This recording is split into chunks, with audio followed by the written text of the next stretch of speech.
The 2017 Hyundai Archery World Cup began amongst the steel and glass canyons of Shanghai.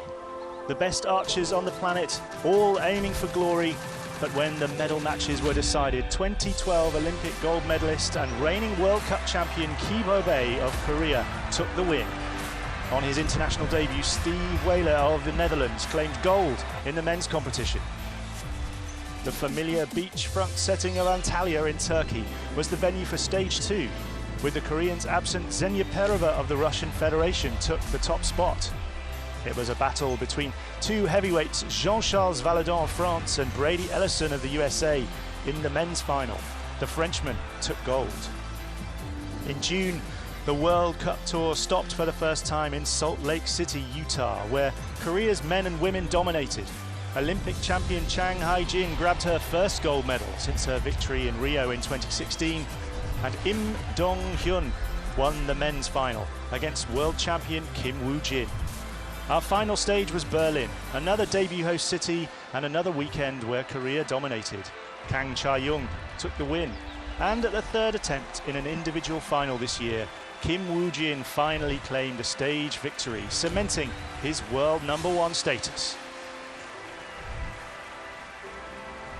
Which brings us to Rome, the Italian capital where history awaits around every corner. Now, the top 8 archers in the world go head-to-head in the 2017 Hyundai Archery World Cup Finals. Good morning, everyone, and welcome to the Estadio dei Marmi in Rome. It's Sunday, the 3rd of September, and this is Recurve Finals Day of the 2017 Hyundai Archery World Cup. My name's Stephen George, your commentator for live and uninterrupted coverage of all the matches today. It's bright and sunny here in the stadium, 22 degrees, perfect conditions for archery, hardly any wind. And we begin today with the quarterfinals of the women's competition in just a few moments' time, followed directly by the semi-finals and finals, and we'll also finish up the morning with the mixed team final to finish things off. Now, about to enter the field of play, the top 7 archers in the world right now, plus an Italian from the host nation to represent. And looking at the lineup, Chang Hae-jin there in #1 spot, the Olympic champion, Zegna Perova of Russia, her second World Cup final appearance, Tanya Ting, 3rd place in Odense last year, Hyundai, the defending champion, Alejandro Valencia ranked at a career high #3 in the world. Choi Mi-sun and Kang Cha-young miss out, as Korea already have their 2 spots lined up. So Deepika Kumari of India, a 4 times runner-up, will take her place alongside Alicia Marin of Spain, and representing Italy, Lucia Boari will complete the lineup. And joining me in the commentary box is Steve Anderson of the USA, 3rd place yesterday in his debut World Cup final. Steve, good morning, congratulations. Thank you, good to be here with you. We'll talk about your success later, but looking at the draw, who do you think will head into the semi-finals? I think you'll have an all-Korean semi-final on the one side, and then I'm gonna have a tough time picking between Tanya Ting and Deepika Kumari, but I'm gonna go with Deepika to face Ksenia of Russia. Okay, good pick. I'll note that down, see how we get on by the end. And our first archer here this morning to have a look at, Alicia Marin, ranked #18 in the world. Just 20 years old, making her World Cup final debut. And a formidable opponent ahead of her, walking onto the field of play here,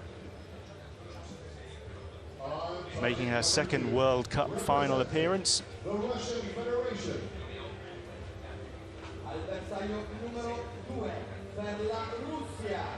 Ranked #5 in the world this year, Zegna Perova.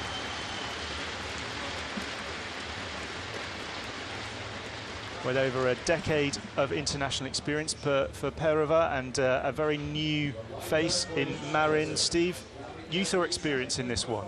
I'm going to take experience in the first round every time.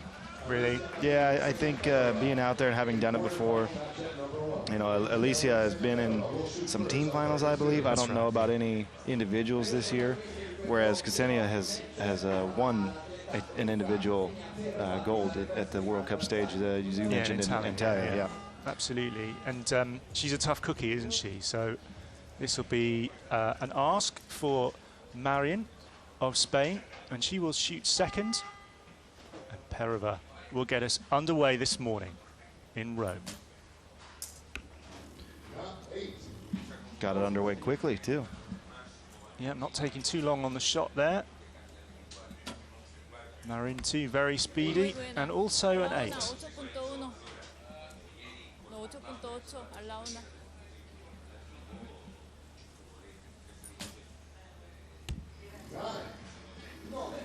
One better for Perova, finding her range.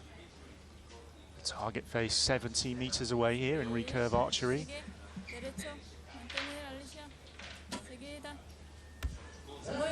On a 10 for Marin. 10, yeah.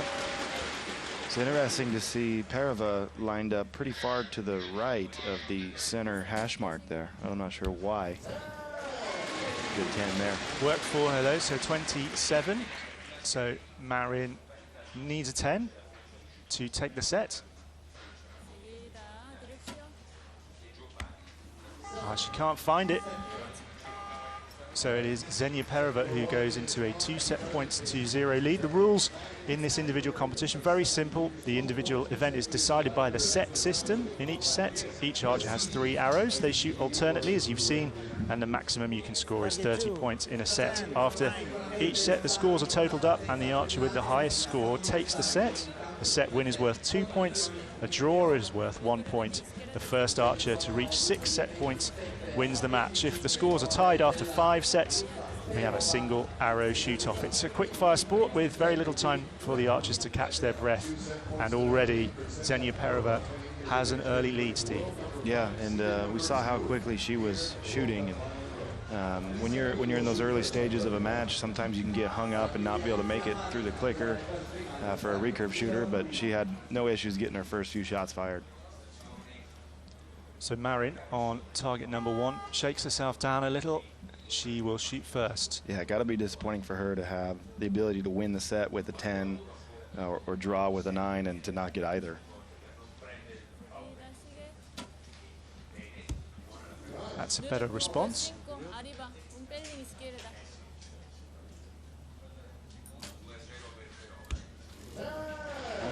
Another 10 for Perova, looking good now.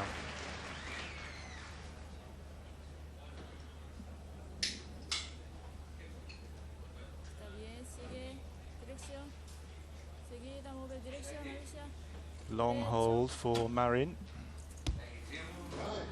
Good to salvage a 9 out of that, to be honest. When you hold for a long time, do you do that characteristically, or do you just react to the conditions every time? Some people do just hold longer than others. Others, you know, it's just usually your subconscious is firing the shot, right, if you're doing it correctly. So they're not seeing what they need to see to get the shot completed. So for me, I mean, yeah, Perova takes a set. So a 4-0 lead for Zegna Perova, and it's the first archer to 6 points who'll take the match, and this one could be over very quickly. Yeah. And a word or two between the archers and their coaches now, and actually it's Marin who needs a bit of a talking to, because unless she comes up with a win here, she needs that very much to stay alive in this competition. She's got to leave those bad shots behind now. Yeah, I mean, you have to move on with the one in front of you. You know, that's hard to do because maybe there's some fear that you'll make another bad shot or whatever, but you've got one in the bow, and that's the one that matters now. So playing catch-up, really needing to get some set points on the board now. Alicia Marin of Spain, just 20 years old. I see Perova still to the right of that hash mark, but she crept about a half meter closer to it, so I'm not sure. That you know, that must just be how she likes to align on the target. Marin with a 9. Got to stay in the gold, really, if she's going to have any chance of taking this set. But Perova has got the answer. Perova shooting very fast right now, and you saw that Marin had to eat into her clock a little bit before she even started to draw the bow, so that's generally not a problem. These recurve archers are fast, and 20 seconds is plenty of time. She finds the 10, a good shot under pressure. Perova again, only a few seconds. She's firing at about 13 seconds on the clock, so she's got a 7-second setup and from setup to shot. And that in itself puts some pressure on your opponent, doesn't it? Less time to recover. Yeah, and if you haven't shot in a 20-second clock a lot, you have to get up and turn around pretty quickly. But a great response from Alicia Marin, 2 10s with those arrows for her. So she does take that third set. It's 2 points for her, 4 for Perova now, and we have a match. Got a match. No one's getting swept here.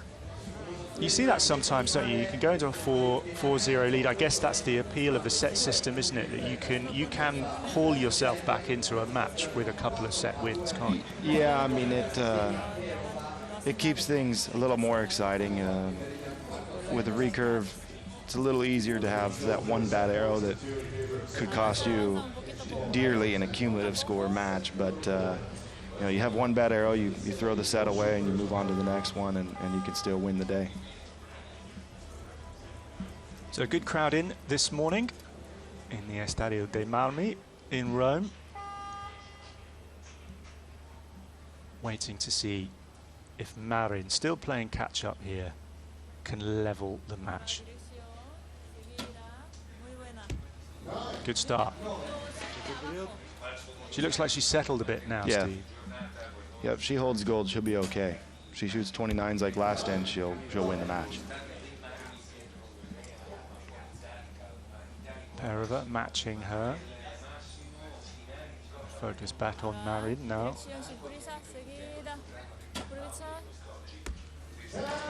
What a time to find a 10.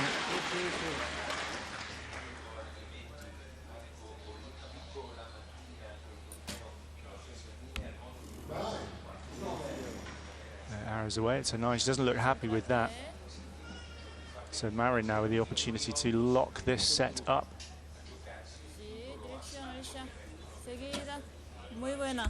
Oh, and she does. The crowd getting louder and louder with every arrow. Yep, as the match gets a little more exciting, they're getting up on it.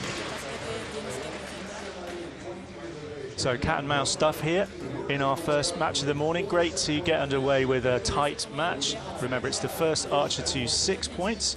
He takes it. So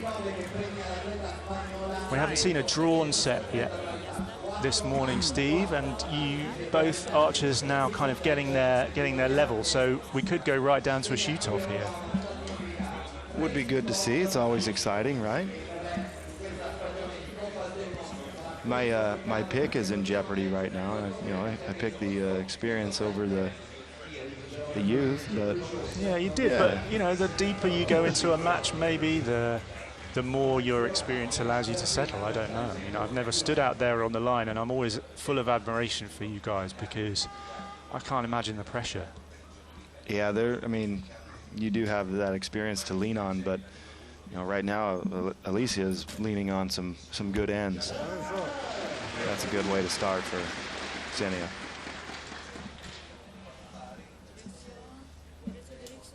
Yeah, she's looking pretty smooth now. Yeah.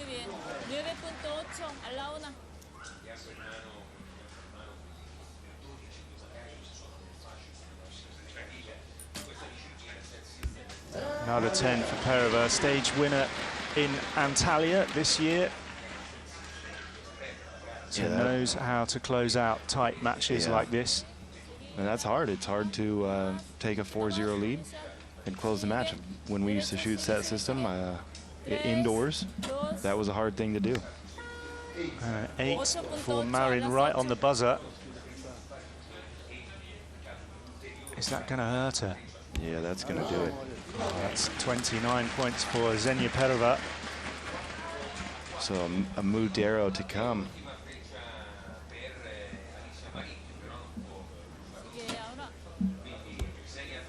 And the final arrow for Alicia Marin, and victory for Zegna Perova of the Russian Federation. Her experience won out against Marin in the end. She takes the match 6-2. Marin's first taste of a World Cup finals ends with an early exit. Perova, an Olympic team silver medalist from Rio last year, is through to the semi-finals here in Rome. That was a really good way to get us underway, wasn't it? Yeah, it was a good match, and you know, the seeds played out as they should, some would say, and I think we got a couple barn burners ahead of us now. I think this next one could be the best match of the day. That's a great phrase. I love that. I was talking to your team manager, Rob Metzer, yesterday. He was talking about filling up the middle, which was another phrase that I really liked. Yeah, just you trying get to put as many arrows in the center as you possibly can. Getting some Americanisms there. Yeah, well, you know, well, I'm sure the more relaxed I get, the more English idioms you'll have to decode as well. But yeah, this next match, as we look at great slow-mo pics of Zegna Perova celebrating her win as the field is cleared. Next, a match between another young archer who's had 5 podium finishes over the course of this World Cup season, and versus one of the most recognisable names and faces in world archery, actually, and a runner-up 4 times in World Cup finals, which is why you've said this could be a barn potential burner. Classic. Yeah. Translated, that means a good match. Yeah. So, out of these two that we're about to see, what are you looking for? You know, I think whoever can start fast is going to probably take the win. And that's generally how it is, regardless. So it's not like I'm saying anything, you know, prophetic there. But if we can get a good 1-1 draw the first end, I think that would be exciting for us. Okay. The crowd's starting to enjoy their archery. They'll have an Italian archer out on the field very soon.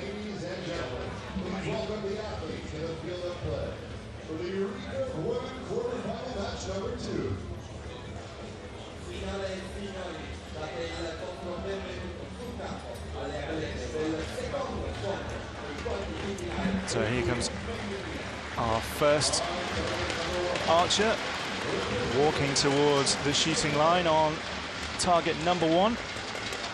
Turning to face the crowd, and we have Tan Yating of Chinese Taipei, ranked number 6 in the world. A great match win percentage into the 70s, which is what you expect to see from the top archers in the world. Just 23 years old, Tan Yating, but someone who's already bagged several stage wins on the circuit this year. But her opponent, just walking onto the field now, someone everyone in world archery knows really well.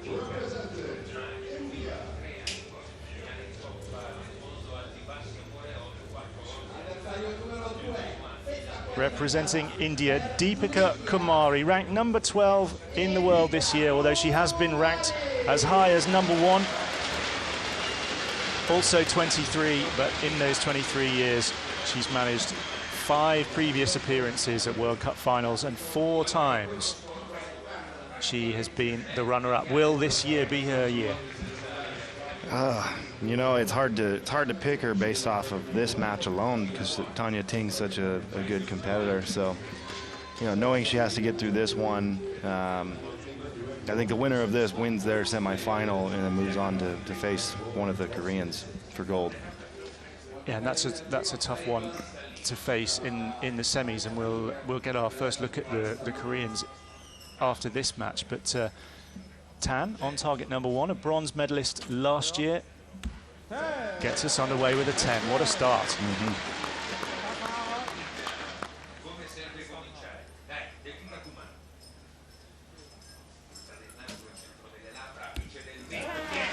Matches her.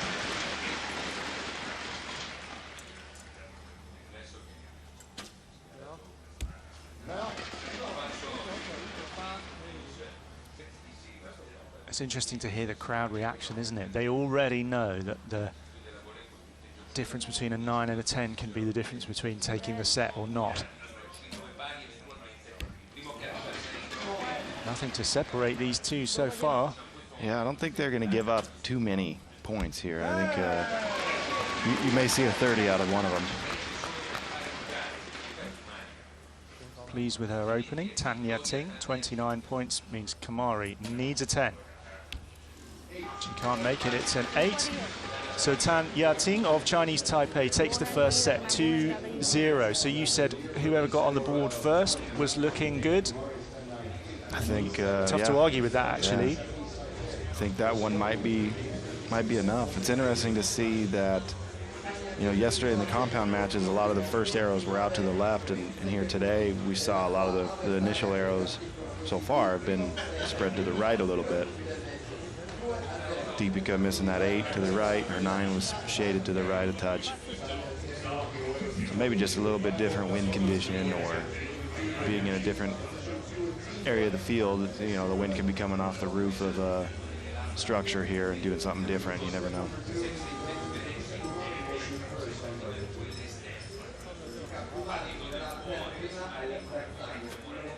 So Kumari on target number 2 will shoot first in this second set.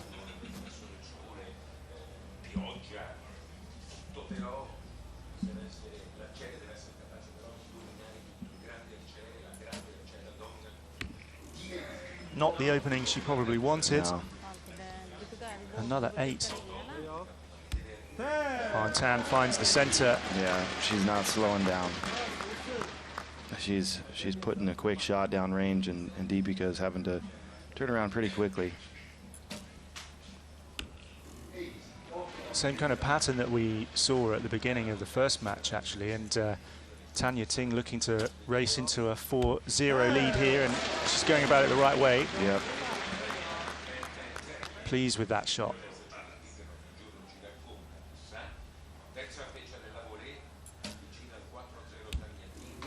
Finding the gold eventually. See if Miss Tan can put down the 30 here. Didn't waste any time. Wonderful stuff. Shooting seemingly free of pressure. Looking very smooth. Tan Yating, just 23. Takes on board a little bit of water, and she is in a commanding position here in this match now. 3 straight 10s with her last 3 arrows. She is 4-0 up.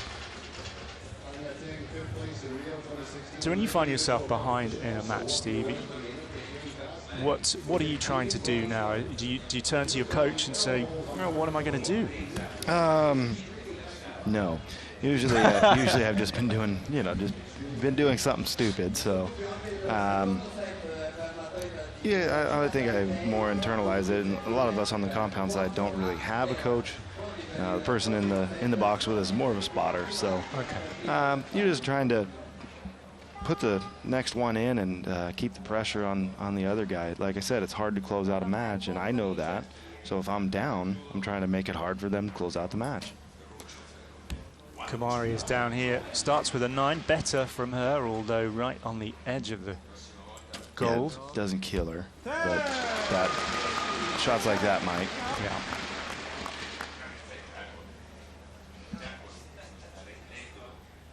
Kamari, her chances hanging by a thread now. Better, nearer, not near enough. A 9 from Tan. Gotta figure Deepika needs a 10 here.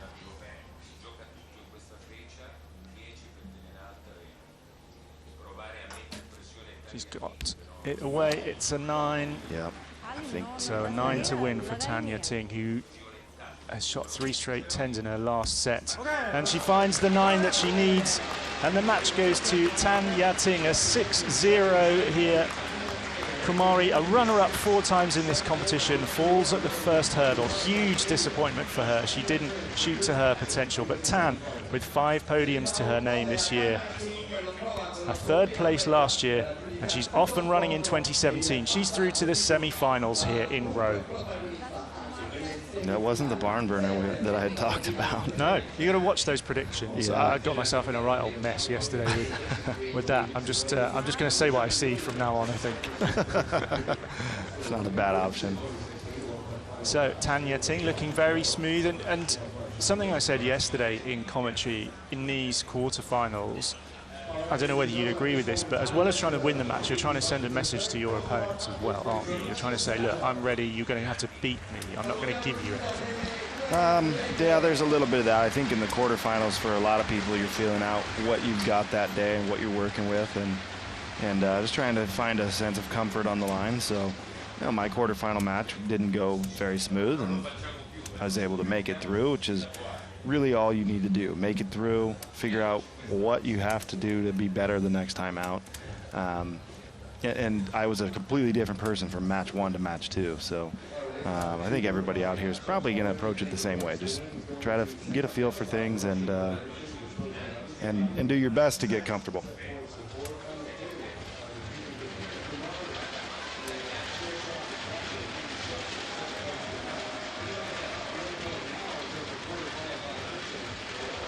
So the crowd really enjoying themselves here in the Estadio del Marmi in Rome, the 2017 Hyundai Archery World Cup.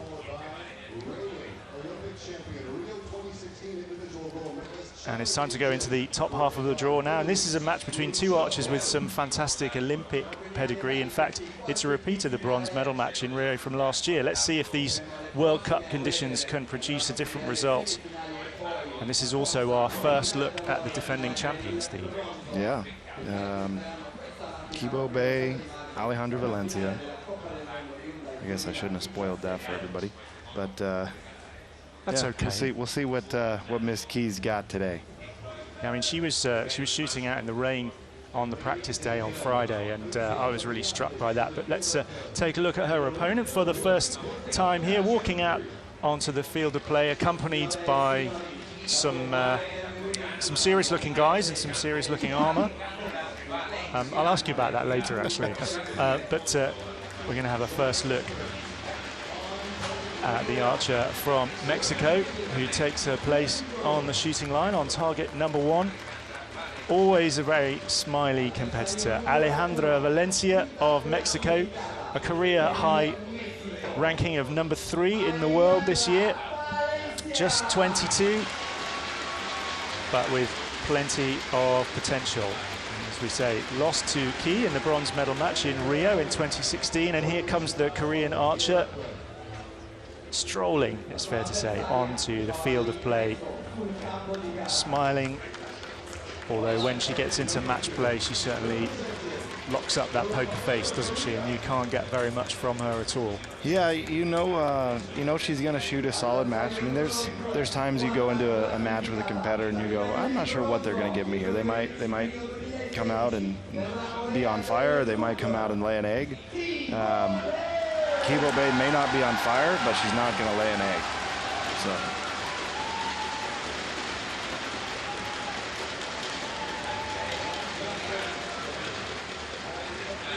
So our line judge this morning will get us underway, and it will be Kibo Bay of Korea. He will get us underway onto target number 2. Key ranked number 2 in the world this year, seeded 4th in this competition. She's won this event twice before, looking to make it 3 this year.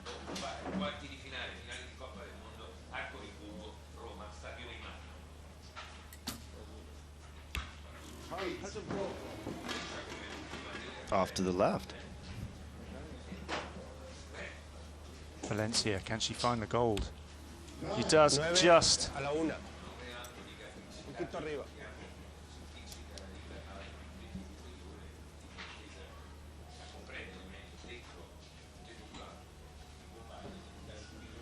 So Key loose with her first arrow, better with her second.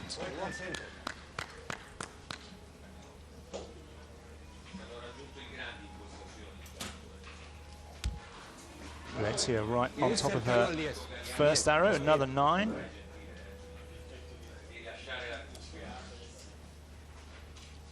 So Key's going to need a 10 here. And she manages it. 27, just to put a little bit of pressure on Valencia now.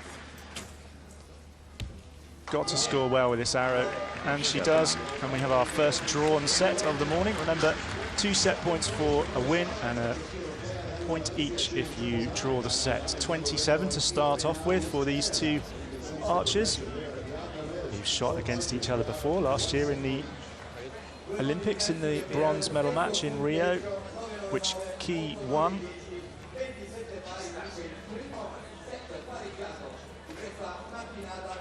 Steve, do you know it's a good shot when it leaves the bow? Yeah.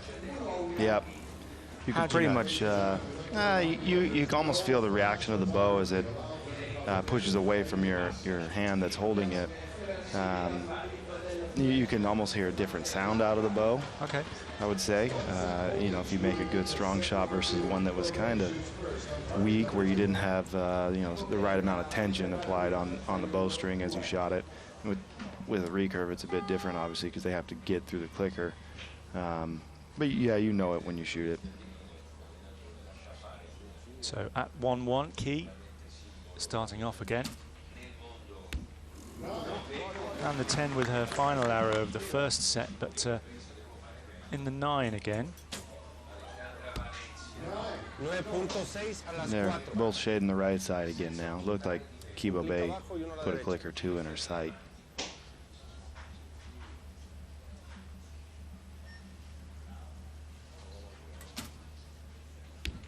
Key with another 9, still off to the right-hand side. Tension a little in Valencia's shot there, but still a 9. Are we heading for another drawn set? Maximum of 5 sets, of course, a 1 arrow shoot off if there's a tied score at the end of that. Great shot there to show you just how far away those target faces are. 70 meters. Yeah, very cool camera angle there. And a 9. A 10 for Alejandro Valencia, and she goes into the lead, 3 set points to 0. 3-1, yep, 3-1. Absolutely, and Key taking longer than you might expect a Korean archer to find her rhythm, actually. Yeah, you know, we've seen this out of Kim Woo-jin too, where he sometimes doesn't start fast, but I think she'll probably make a comeback here. She missed every one of those to the right side. I think that first arrow to the left maybe confused her a little bit, but I think we'll see her make a good comeback here. Key took gold in the Shanghai leg of the World Cup this year, and then went out in the early rounds in the later stages. So she's not invincible by any means. No, and no matter who you are, you give up a 3-1 deficit to start the match, and you're not invincible. So she's behind now. Yeah, and this is great for Alejandra. This is what she needs to push for a win in this match. Key needs to find the 10s. Can't this time either. Shaking in the head. Right, good enough for Valencia.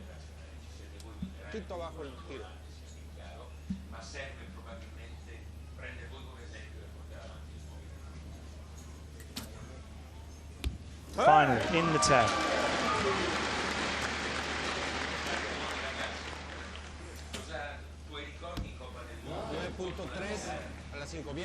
And Alejandra's had, you know, just the 110. The rest have been 9s, but that's been steady enough to get this lead. See if she can come back and tie it on this set. So 28 means Kibo Bay in a good position to take this set, which she will do. Valencia on the line between 8 and 9. So 27 points with that set for Alejandro Valencia, and we're back to all square again, 3 set points each. Yeah, it's amazing how quickly in these set system matches you can go from feeling pretty good with your 2-point lead to you know, it's all square again, and that's a lot different than what we work with on the cumulative side, where you have a 2-point cumulative lead, and you're feeling really good about that because you know you've got those 2 points. You've got them, and they can't take them away. Yeah. You can give them away, but they can't take them away. So Valencia very consistent there. As you said, only 110 in the match so far, but everything else in the gold. Key 2 10s, but also an 8 there, and yeah, those are the margins, aren't they? Yeah, for anyone wondering, it's tied cumulative score as well. That was really good maths. Well, it's compound archery for you. Yeah, I had a little good cheat at adding sheet up. here too.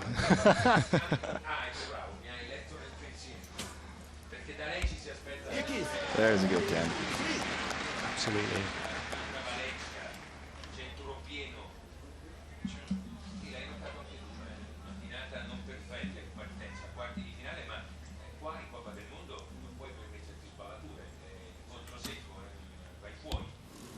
Another 9 for Key. So Valencia with her nose in front a little here. Looking to make progress. Super 10 for her.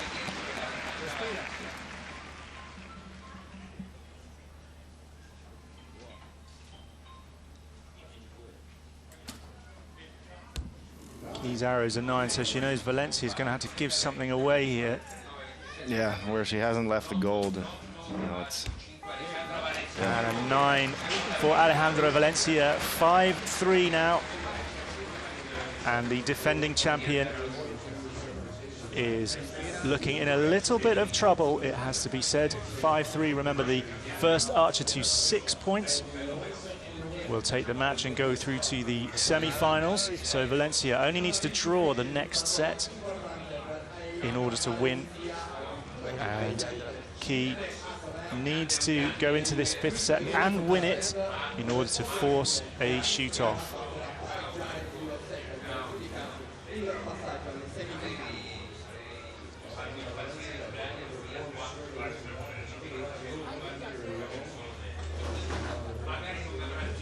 Key is a lot of people's pick for the title here, but she's got it all to do now. When you have to dig really deep like this, what's going on? What's going through your head? For me personally, you know, it's like I mentioned earlier, shoot the 1 in the bow, put it in the 10, and then move on to the next one. They have to give you something, and if you take all that you can, they often will give you something.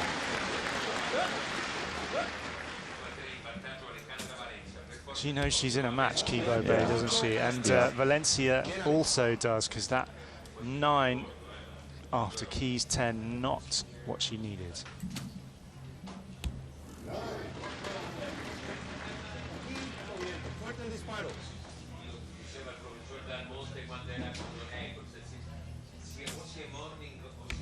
Yeah, you can see the tension there. Yeah, and that'll help Kibo Bay relax a little bit. I think she'll shoot this one.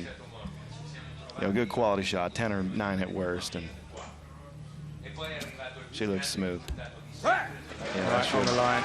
Should get the 10. Yeah, 29. So she will take us to a shoot-off. Valencia, a little bit of target practice, but only an 8, and those arrows a little wild on the target face, and a smile for her, and she's given up a potential winning position, which means we have a single arrow shoot-off here in our 3rd quarterfinal here in Rome.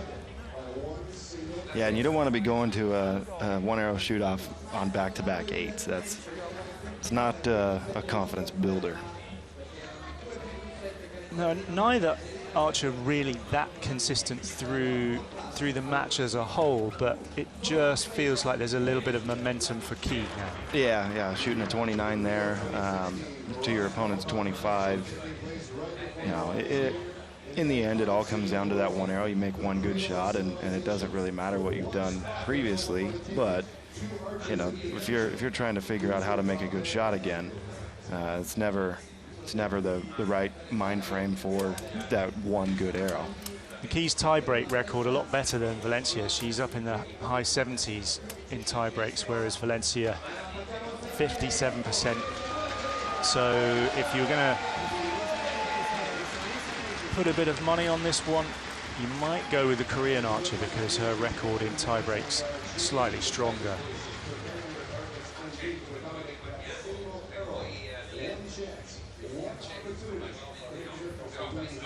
Yeah, I'd say if you're putting money on a recurve match, it's always safe to go with the Korean archer. Is it an advantage in a shoot-off to go first as well as Key is here? There are times it is. You know, the standard is always to go first, and World Archer will often ask us, when you're going out, the higher ranked archer gets to pick if they go first or last. And they'll ask, you're going to go first, assuming that we will. But there are times it's good to go second and know what you have to shoot rather than assume you have to be perfect. Here we go. Oh, in the 10. That's a marker. Yeah, it's in there, but it's there's room. And a 9 from Valencia. She came here with great intent, did Key Bobe. She's the defending champion. She's through on a shoot-off. Valencia's stunning World Cup season is over. She'll be looking to build on this home World Championships in Mexico next month. But Key Bobe, a World Cup winner in 2010 and 2016, is looking to add a third title to her record, and she's through to the semi-finals. You enjoy that match, Steve? That was a good one. Yeah, it was a good match to watch. Good to see a shoot-off. You know, I'm sure for Kibo Bay, it's good to have that out of the way and be able to reset and go to the next one. And hopefully she'll be, for her, you know, I'm sure she's hoping she'll be a little more comfortable. Yeah, Alejandro shot very strong. She did what she needed to do. She got out to the early lead and gave herself a chance. Yeah, absolutely. Great for a Mexican archer to do so well here in the World Cup with their home World Championships just a couple of weeks away now. That'll give her a lot of confidence for Mexico City. Right, yep. And she's been finding herself in a lot of finals matches, you know, from the Olympic bronze match to being in the gold in Berlin. So she's figuring out how to get there, and that's half the battle.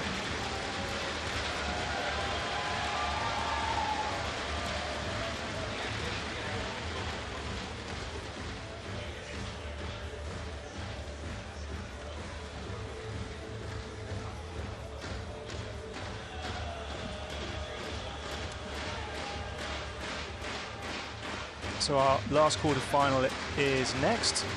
And Steve, would you just tell us what is it actually like to walk out onto the arena here?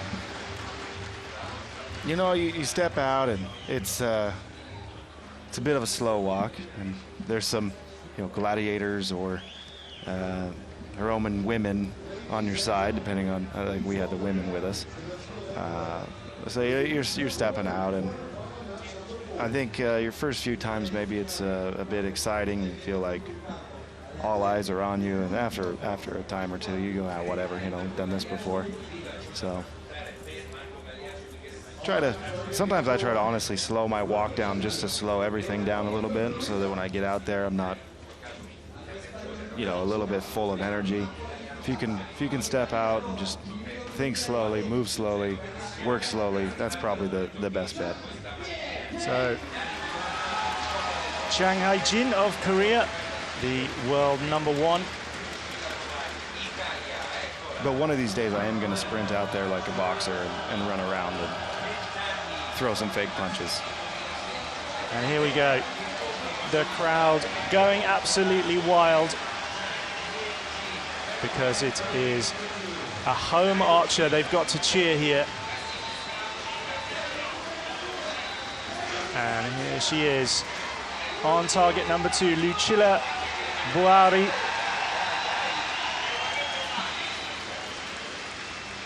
Wow, listen to that. Just 20 years old, ranked #22 in the world, here as the host nation's archer.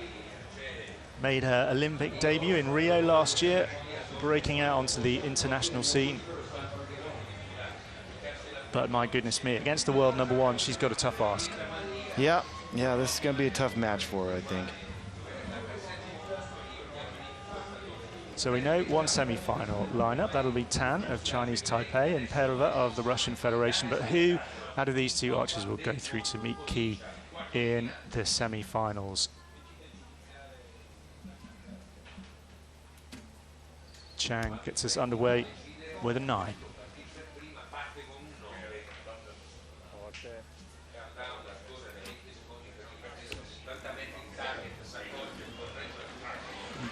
A little loose with a 7. Already giving up a little ground to the world number 1. Another 9 for her. Yeah, she put 2 close together, spun the sight. If she can make the same shot, I think the next one will go 10. So not finding a goal yet, Buari. This first set slipping away. And 3 9s for Shanghai Jin will mean she goes into a 2 set points to 0 lead, but that's okay because in this set system it's still possible to find your way back in.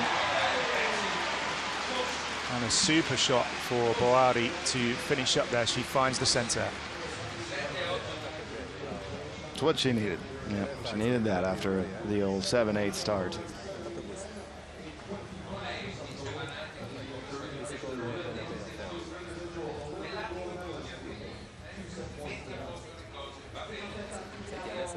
Looking very relaxed. Buari behind in the match 2-0, but having found the 10, that'll give her confidence for the next 3 arrows, won't it? Yeah, and you know, if you're coming out here as the host country selection, you're kind of playing on house money anyways. You might as well try to wreck someone's day and and assume that you're only there, only good things can happen. And when you're up against the world number 1 and the Olympic champion, then you've got to use the crowd a little bit, haven't you? That's your energy. Yeah, and the other side of it is, you know, there's no expectation usually. There shouldn't be a whole lot of pressure on yourself. I mean, yeah, you're still going to have some nerves to come out and get some good shots down range in front of the crowd, but you know, she shouldn't feel like if she doesn't advance that it's a failure. Buari on the line between 8 and 9.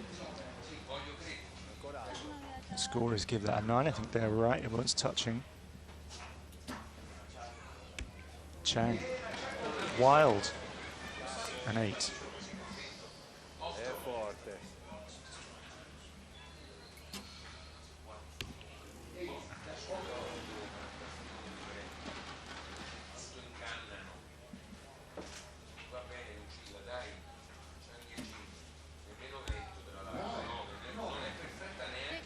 Scores level at this stage. 1 arrow left for each archer. Back to Buari now on target 2. Oh, and a 10. So in a good position to take the second set and square the match. Chang can't find the gold either. Playing on house money. Absolutely. Yeah. Chang doesn't look too excited right now. No, and in the same way that Ki didn't look entirely settled in the match we just saw, it's taking a while for Chang to settle too. Right, yeah, giving up the second set. Ki did the same. You know, they can hang their hat on each of them having an Olympic gold medal. Yeah, I think if you step back and remember that, you'll probably remember that you can put these next ones in the 10 too. For sure.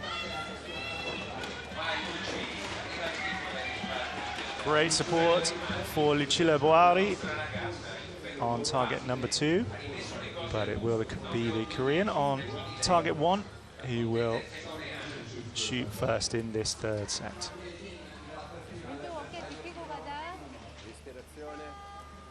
Took gold in Berlin in stage 4, but you said at that time you thought even though she took the win, she looked beatable. Yeah, she was third, right? I thought she was third there. I forget. I don't know, but yeah, I felt like she was more beatable in Berlin. 2 10s. Yeah, Boari's looking a little more confident now. Another 8. It helps when your opponent gives you some. You know, if they come out and they're throwing down 10s and 9s, it's hard to come back to that. Oh, another great shot from Boari, a 9 this time. Slightly ahead. Chang needs a 10, she finds it.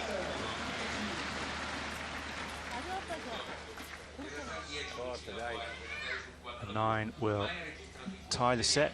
A 10 will take her into the lead. And it's only an 8. Gave it up. Yeah.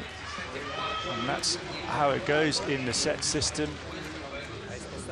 Yeah, same. Cumulative score, you wouldn't be so unhappy with that shot, but it's lost her this 3rd set. And Chang, who looked in a little bit of difficulty and feeling the tension, actually takes that set now, and she's 4-2 up. Yeah, same as what we saw in the first set of the day between Mauro and Perova, where Mauro needed a 10 to win, 9 to tie, and shot a 7.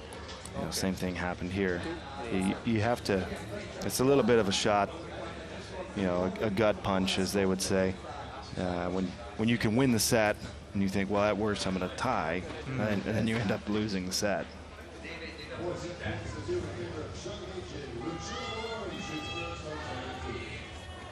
So 4-2 the lead. And the archer who's behind goes first in this set system. So Boari now looking to feed off the energy of the crowd. There's plenty of it. Can she harness it? She's found the 10 plenty of times already. And 9 this time.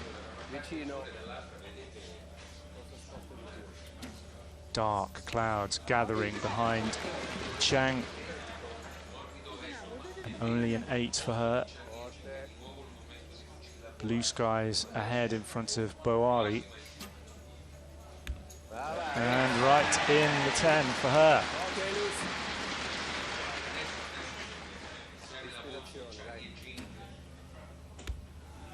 Finds a 10.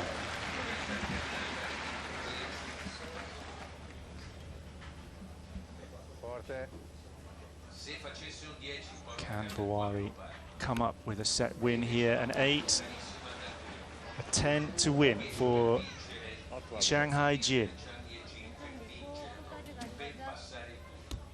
That's a 9. So 27 points means the set is shared, and Shanghai Jin has 5. Boari has 3. She's still alive in this match, Steve. Yeah, it's great for the crowd. Hanging on, and yeah, Shanghai Jin, you know, had the opportunity there.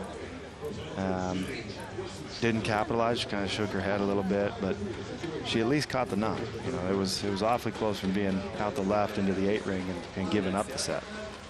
Now, so far, certainly yesterday, neither of the 2 host nation archers went beyond the quarterfinal stage, and Boari looking good to be the first of her teammates to do that. So, giving herself an opportunity. Yeah, so Chang only needs a point from this set. Boari needs to win it to send us to a shoot-off.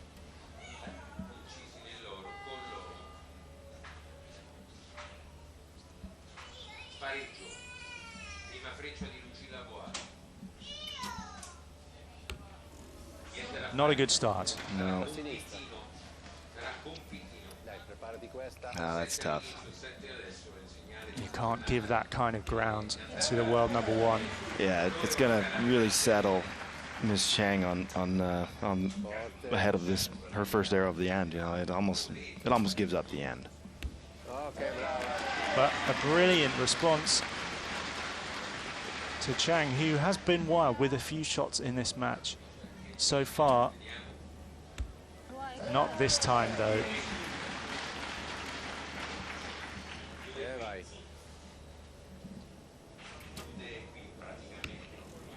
Oh, much wilder for Boari, meaning Chang just has to hit the target, really, to take this match. And 3 straight 10s to do it in style. 7-3 the victory for Chang Haijin, the world #1 and Olympic champion. Too strong for Boari of Italy, who ran her almost all the way. Chang is through. She's been shooting about a point more per set on average than any other recurve woman in Rome. If there's any year for the reigning Olympic champion to win this event, it's this year. And Chang Haijin of Korea is through to the semi-finals.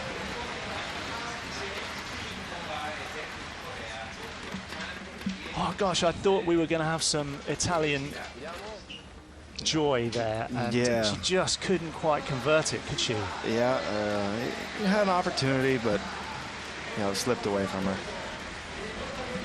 So now we know the semi-final lineup.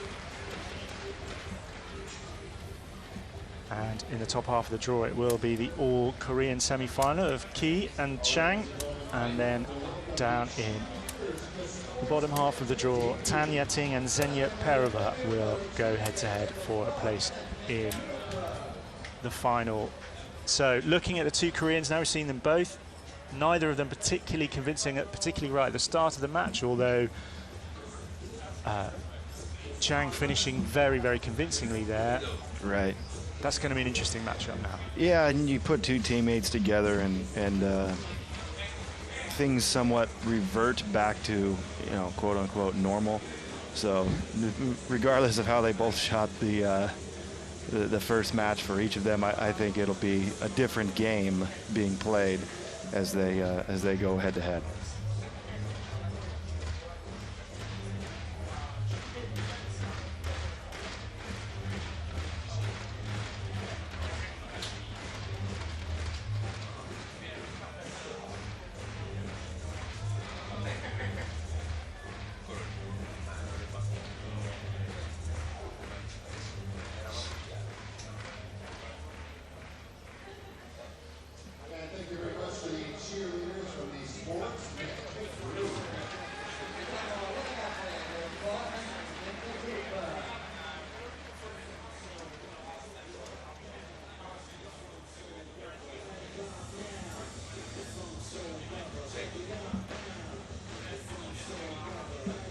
So the field of play is clear of cheerleaders, and the real action that everyone came to see can begin again as the judge and coaches walk out onto the field of play for our next match. First of our semi-finals here in Rome 2017. Beautiful venue, historic backdrop for some dramatic matches already, and we should be treated to another one here.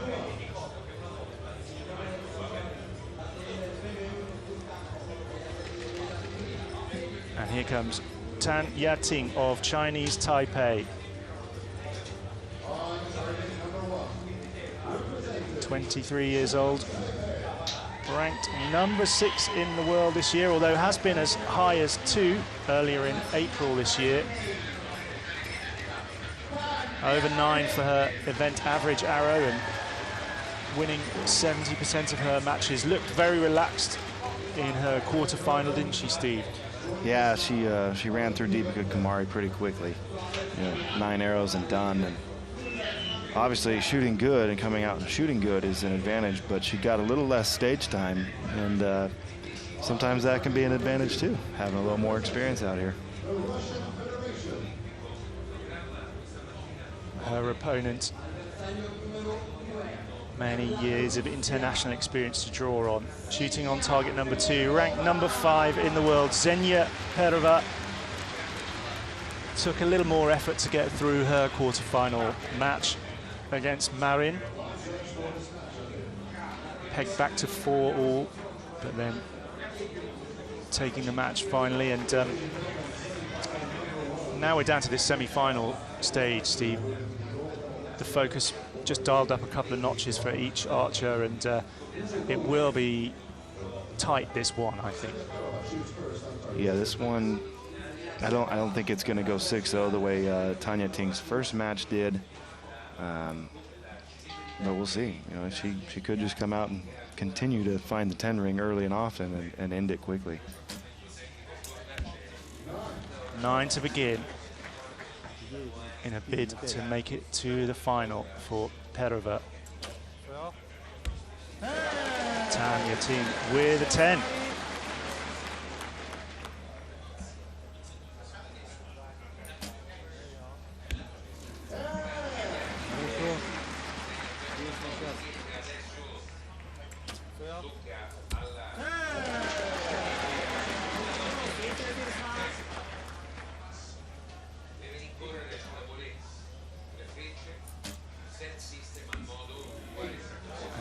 For Perova with her final arrow opens the door for Tan of Chinese Taipei. Her shot's already away, and that's a 7 as well. Gosh, I wasn't expecting that, actually. No. 2 quick 10s right on top of one another, and an 8 to win the set, and she shoots a 7. Tough to explain when you've shot 2 great arrows why the third would be as wild as that one. Yeah, I mean, you know, no matter what, the arrow and the bow is the one that matters, you know. As you find out a lot in field archery, where you get to a new target and you put 2 in the X ring, and then the third you shoot a 5 or a 4, which is, you know, the highest values other than X. And you go, you know, I went and I had that target figured out from the start, and then I missed the last one. That always kind of bothers you. But here, you know, it's all the same. They're all challenging shots, and the one in the bow is the only one that matters.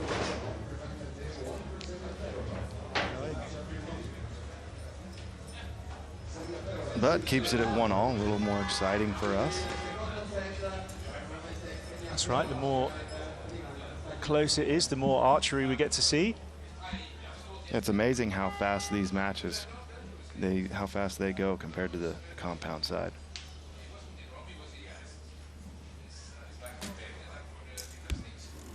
So a 9 for Perova.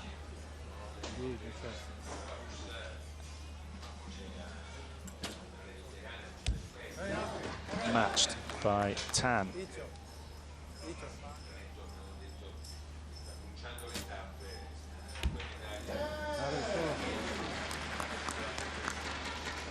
One better for Perova now, 10. 2 9s for Tanya Ting. So a little opportunity here for the archer from the Russian Federation. And she finds the 10 again. So she will go into the lead here. Another 9 for Tanya Ting. No emergency yet with those 3 9s, but just a set point for her, and Zegna Perova now 3-1 up. So Perova was leading in her quarterfinal, and then she got pegged back, and this is exactly what we're going to have to see if Tanya's going to get through. Yeah, and you know, for Tanya Ting, she doesn't have to win this set. I mean, it would go 5-1, and although that's recoverable, it's unlikely. But yeah, again, she doesn't breathing space. Yeah, she doesn't have to win this set, but she does, I think, you know, from an archer's perspective, need to draw the set. As you said earlier, Tan kind of demolished Kumari in the quarterfinals 6-0, so she hasn't been pushed yet. Yeah, she didn't have to deal with any pain out there. You know, it was a quick work in her first match, and no one put her behind. Now she is. I really like the Batman hat, though. 9 for Perova as well.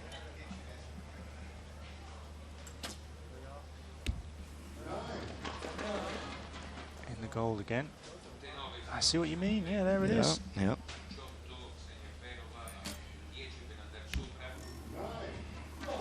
9 again for Perova. Yeah, imagine 9's out the left side.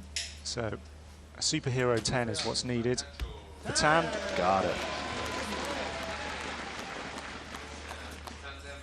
Perova, the pressure back on her now. Shooting quickly, as she has done, and she finds the 10 too. There was a lot of movement in that aim before she fired it. I'm kind of surprised it found the 10. She moves around a lot, and like a lot of the other archers, it's something that people I was speaking to yesterday were commenting on, doesn't use her nose and her chin to line up the bowstring, and people wonder how she can be as accurate as she is just shooting that way, but it works for her. Yeah. So 4-2 is her lead, which means Tan still behind, will shoot first in this fourth set. Still not in terrible trouble, Tan. A draw in this set will be enough, but if Perova wins it, she's through and we'll have a shot at the title.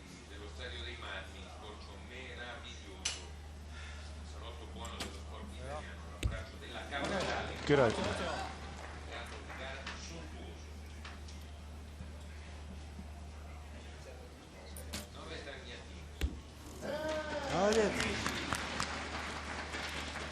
Something kind of ruthless looking about Perova now. She seems like she's got it in her sights, and with Tan giving away a 7 there,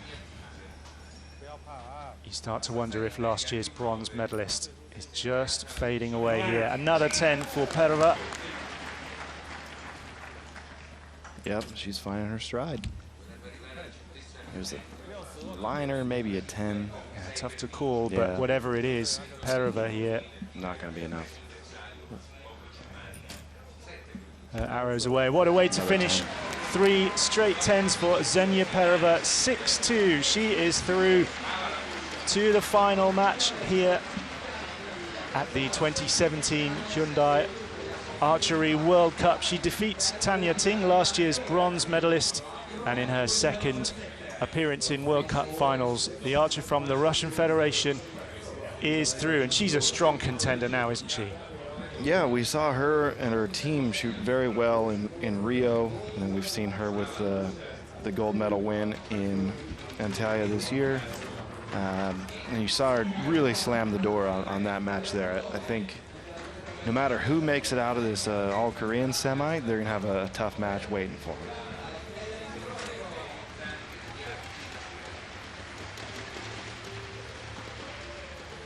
I mean, that's hard to do. Hard to shut the door and close the match. It just is, and she did it the way you want to right there. 3 10s to close. Leave no doubt. Yeah, that'll give her supreme confidence going into the final match. We'll see Tan again in a minute in the 3rd place playoff. I'll talk to you a little bit about that in a second, Steve, because that relates to your experience yesterday, having to come back from a defeat to strike again in your final match, and we will come to that, because I think that's an important kind of mental game that you've got to get right, isn't it? Yeah, it can be a bit relieving. I mean, sometimes your give a darn goes away, and you just go out and shoot at that point, or maybe you're a little angry, and sometimes that can help as well. It just depends on the situation, and they're all different, and the person, and they're all different, and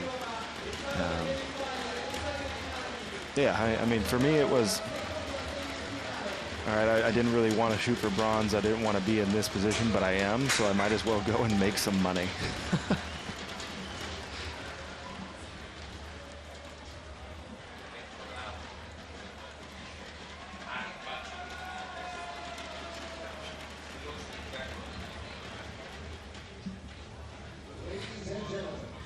So here we go then, our second semi-final, and it is the all-Korean matchup between this woman here, Chang Hae-jin, the world #1 and the Olympic champion of 2016 in Rio last year.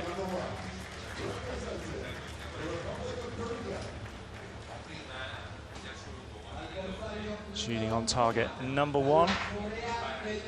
9.3 for her arrow average. Pretty impressive, as is her conversion rate of her match play up into the 70% territory. And you know, watching last year, I was at the Olympics early. I was helping with the equipment booth, and watching them practice, I have some text messages, probably prove this, but I said, you know who I think is going to win is I called her the forgotten Korean, because Choi Mi-soon was shooting so well going into that, and obviously Kibo Bae was the defending gold medalist. But watching in practice, Chang Hai-jin was by far the best, and she ended up converting. So the number 1 and 2 archers in the world head-to-head here. Broad smile from a fan favorite, Kibo Bae, the 2012 Olympic champion, against the 2016 Olympic champion. Looking forward to this one. Steve, I'm not going to put you under pressure to pick this. We'll just enjoy the arrows as they come down, because what's interesting is neither of these two look imperious yet, do they? They both struggled to settle early on in that match. Right, yeah, and the way Perova just shot, I think whoever wins, like I said, has got a tough match ahead of him. And Tanya Ting's probably going to want to come back and prove herself again. So the one who goes to the bronze medal isn't going to have an easy match there either. So Chang will begin. Oh, and she finds the 10 with her first arrow.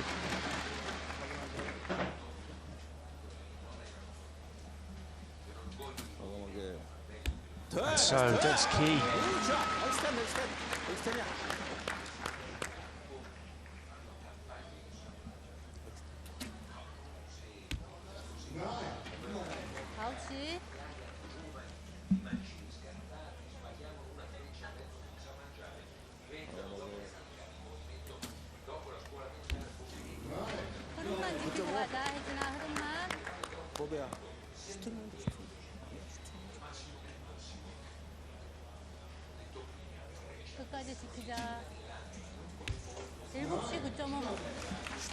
So 28 for Chang Hai-jin. Age 30, just a year older than Ki, and such strength in the Korean national team that even with their amazing records, they're always in and out, aren't they? Yeah, it happened to Kibo Bae after the 2012 Olympics. She didn't make the team the following year. We saw that on the men's side this year, and Chang Hai-jin, no issues. She remained on the team after the circus they go through after winning Olympic gold. But yeah, there is incredible depth there.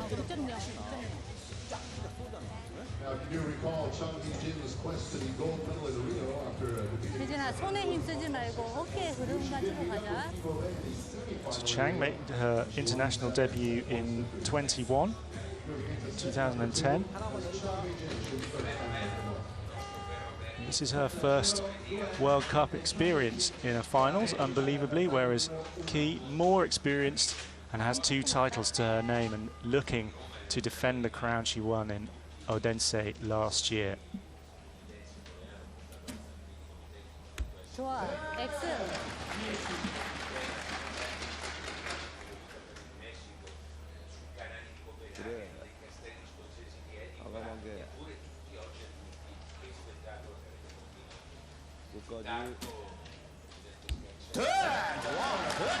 Using almost all of her time there. Ki, long hold for her, about a 10. Yeah, and she tends to hold a touch longer than most of the Korean archers. A 9 for Chang. A little tension in her shot there, I think. For her, that would be considered a long hold.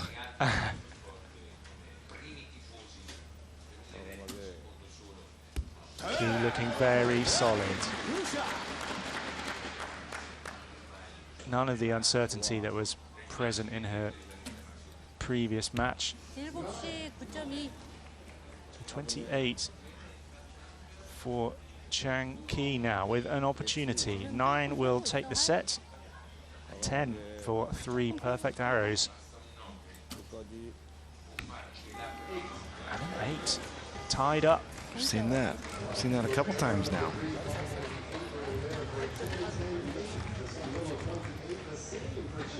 Lots of communication going on between the coaches and their archers. A little pat on the back. That can either work or not, can't it, in those in that situation. Yeah, you see a lot on the recurve side where they comment, or the coach is given a verbal cue throughout the entire shot process. The compound side, you tend to not hear too much unless they get low on the clock or something of that nature. But they started miking up the coaches now in these competitions. I think that's really interesting because you can just hear, even if you can't speak the language, you can get a sense of the message that's being conveyed. Yeah, and you can hear tone and things like that and have an understanding. As an athlete, it's sometimes concerning, walking back to the coach's box, what I might say, who knows, but so far so good.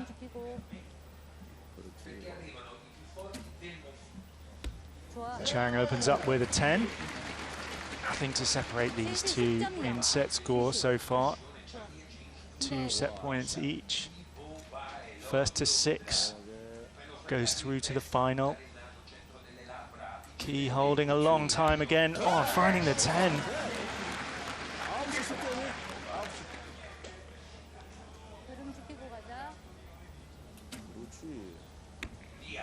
Chang wild with an 8.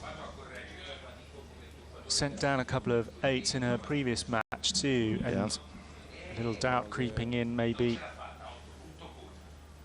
Key looking to punish her for that wild shot. She does. It's a 9. She edges ahead. Always looking back for reassurance. Key to her coach.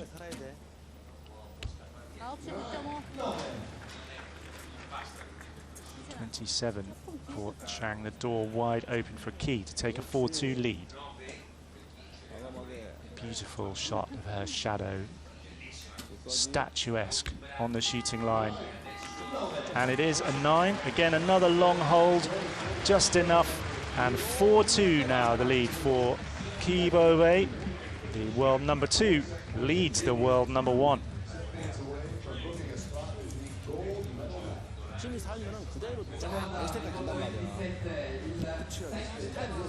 Lots of detailed coaching going on there for Key. I think she's brought her own coach with her to the tournament. Someone she's familiar with working with at home in Korea. Yeah, and there does seem to be a lot of coaching. It seems like they're both kind of struggling to find that consistent rhythm. So there is some coaching saying, hey, here's what's going on, here's why you missed there, rather than you missed because it was a bad shot. You're gonna hit your good shots and miss your bad. I think they're both making some good shots that aren't landing where they might think they should, and don't know what it is, if it's a component of wind or just some tension, nerves. I don't know. Good start for this set for Chang with a 10. Doesn't feel like there's too much wind out there, does there? No, and you watch the flag, it's one of those that's going away from you. So what you feel on the body and what can happen downrange is oftentimes different, especially with the structure we have to the left of the stadium. Chang, 2 10s. Digging deep, using all of her class.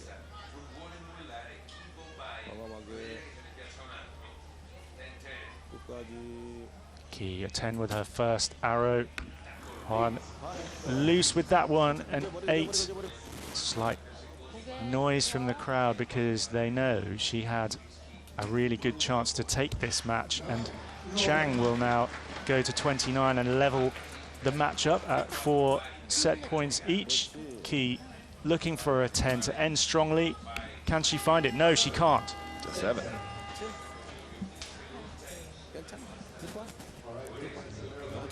So a tied score, but a momentum shift for sure. Yeah, very, very interesting. Even though it's a non-contact sport, archery, you do feel the punches that your other opponent throws at you sometimes. There's a bit of that, yeah. That's the way it feels when you watch it. It might not be apparent to you stood there, but on the TV, it is almost. Yeah, when you're standing there and it gets really windy and you're watching your competitor thinking, he might give me one here, and he shoots a 10, that's when you feel the punch.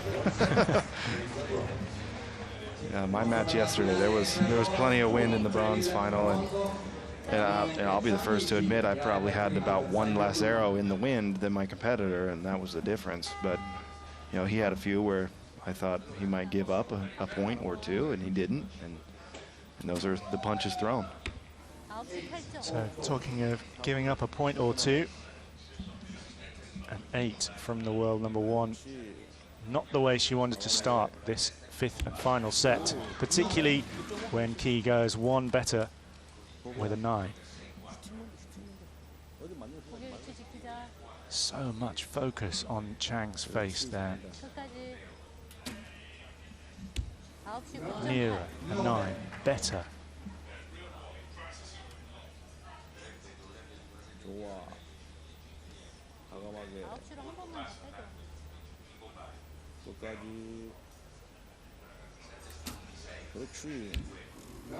And for Key, just a point ahead. Will it be enough? Chang needs a 10. She finds it. That's a big shot right there. Forcing Key to find the center to win this match. And she does. Wow, what a way to finish. 28 points for Key Bobe, 6 for the victory. She goes through into the final. Last year's defending champion and a twice winner is through to the final of the 2017 Hyundai Archery World Cup, and the crowd acknowledge that victory. Very popular win, Steve. That was a battle. Yeah, terrific stuff from the two Koreans. So now we know the lineup, and it will be Key versus Perova in the final. And Chang will walk out and come back on. Yeah, absolutely. And that's tough to do, and that's exactly what you had to do yesterday. And actually, what I found interesting in the morning in the women's competition, Sonicson, who really had her eye on the title here, as Chang would have done, really struggled to shrug off that semi-final defeat and didn't bring her A game in the bronze medal match and went home without a podium. You managed it somehow. Did you give yourself a talking to? Did Mrs. Anderson just sort of jab you in the ribs and say, come on? Well, I had the one match gap, right? So I was the first semifinal. That can be advantageous. It cannot be. You know, sometimes it helps to walk off and walk right back on and keep shooting. Sometimes it helps to come off and have a little bit of time to collect your thoughts and then go back onto the field. So it just depends, you know. I think for Shanghai Jin, she'll come out and be right back into shooting form.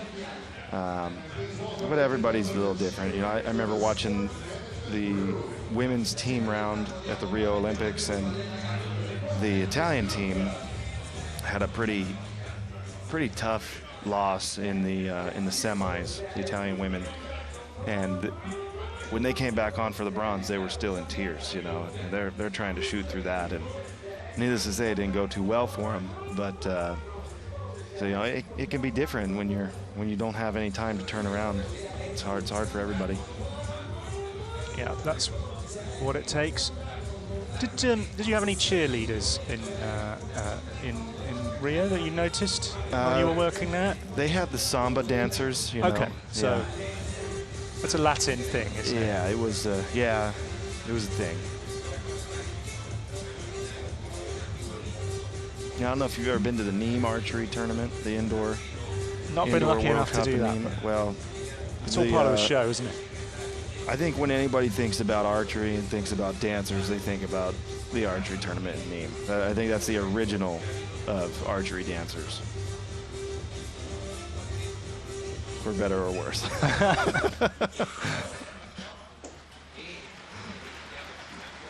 So our cheerleaders have done their thing, and the field of play is clear for the match to decide who will take home third place here.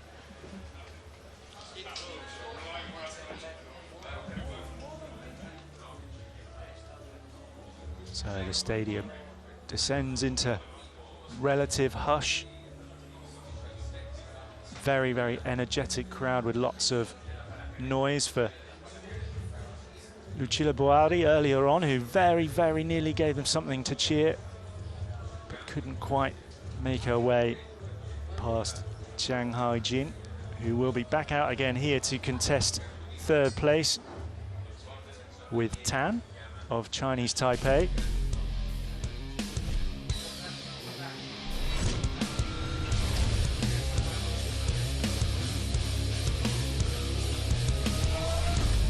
And here we go then, the Recurve Women's Individual Bronze Medal match. And looking to shrug off disappointment in the semis is the world #1 representing Korea, Chang Hai-jin, walking into battle with her guard of honor.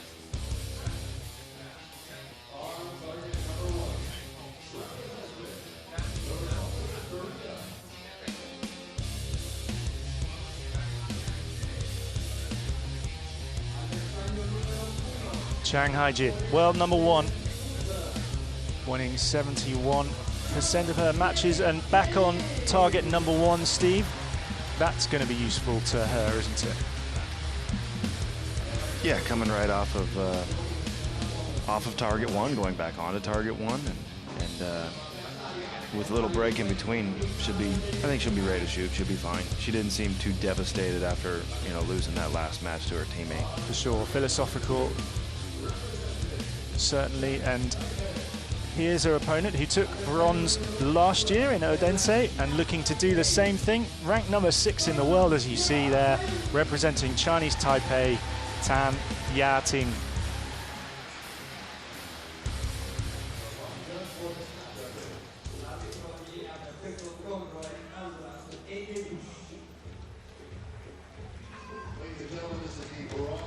So Tan, who took out Kumari 6-0 in the quarters and then lost 6-2 to Perova in the semi-finals. On target #2, but shooting first in this match will be Chang Hai-jin. Just lost 6-4 to teammate Kibove and involved in a very exciting match in the quarters, taking out Boari of Italy 7-3 in the end. Here we go for third place, starting with a 10.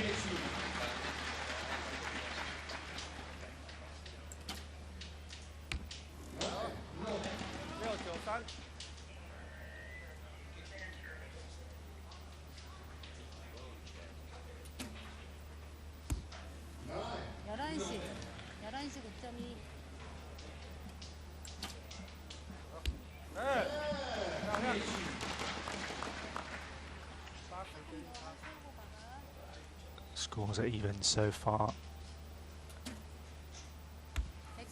Good 10 from Chang to put the pressure on Tan. Needs a 10 now to square this set. Can't find it, so Chang Hai-jin of Korea, 2 set points to 0 lead.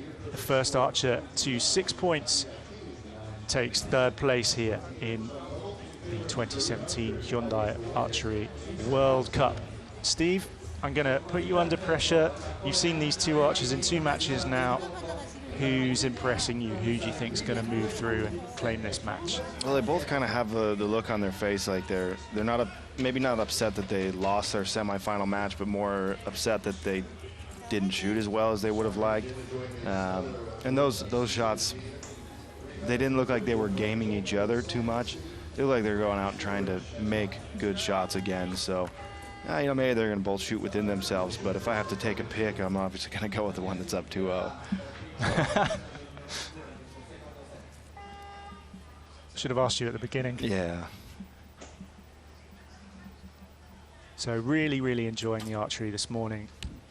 We hope you are too. Everyone watching online at World Archery TV and also on the Olympic channel. And a 10 for Chang. Yeah, 3 X's out of 4 arrows for her. 2 9s. for Tan. And a superhero hat.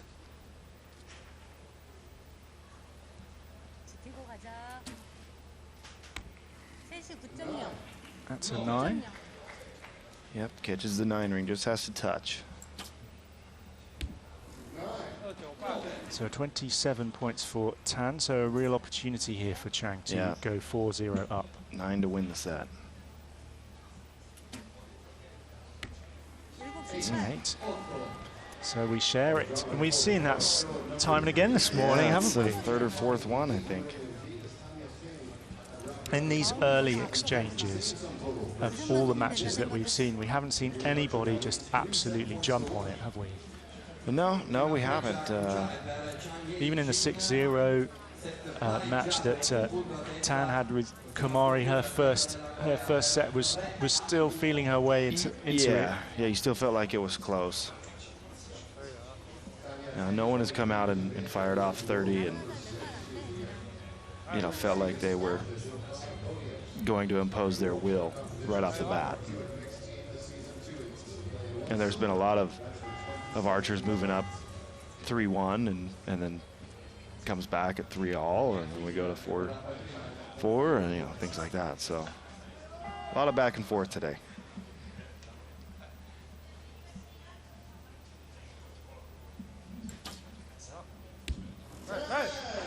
Ten for Tan. She's behind in the match, but a good start in this third set.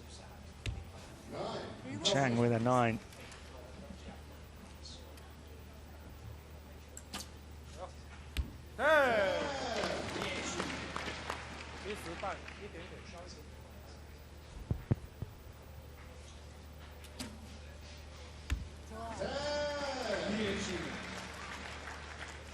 Tan with a 1-point advantage with this last arrow, and 3 straight 10s for her. Means she'll take this set, and it will be 3-0. Chang looking to finish strongly as well. She doesn't. Another wild 8, which we've seen from her before. And there's no momentum for either of these two, is there? No. Just like we said, there's that match at 3-1, and now it's at 3-3 again. A lot of that today.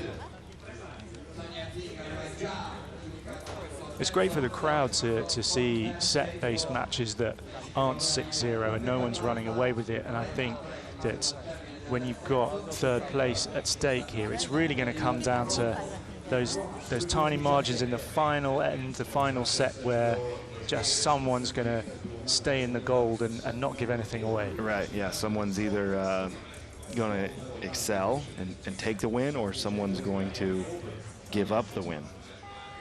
Now, we've seen both today. So over halfway, 2 sets to come. 6 points will give an archer the win. So nobody can win it in this next set, but that's a good start from Chang, immediately forcing Tang to do as well. She can't. A 9.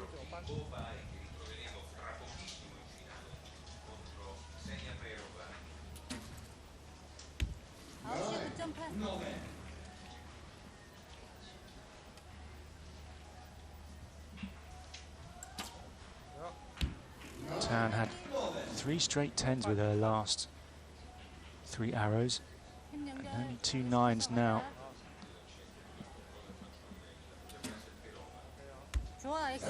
Dead center for Chang. She will go 5-3 up. Tan lets that one go. Didn't hold the bow for very long, but couldn't find the gold. So 5-3 now for Chang Hae-jin of Korea. Means that she can afford to draw the final set in order to take the 6 points she needs for third place. But she won't be thinking about drawing or even the outcome, will she? She'll just be focusing on 3 arrows as strong as she can make them. Right, yeah. If you're playing the game, you're bound to get bit.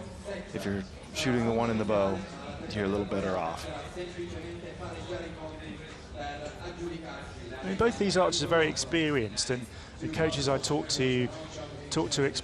about experienced archers who are able just to maybe take the top-down view occasionally to see where they are in the match and know what they have to do, and that's slightly different as just being in the moment, isn't it? Yeah, yeah. If you know what's needed, sometimes that can change your perspective or change the pressure in the situation. So it's all there's a lot of dynamic happening out there. 9 for Tan. So Chan looking to take the match, starts with a 9 as well. A draw will do for her in this final set. Tan needs to win it to take it to a shoot-off. Not really the arrows she needs to do that. Yeah, she's got to assume she needs some 10s. 10 here from Chang would really put her in the driving seats, but it's equal at 18 points. Tan needs a 10. Can't find it. Just off. A 9 for third place for Chan Hai-jin.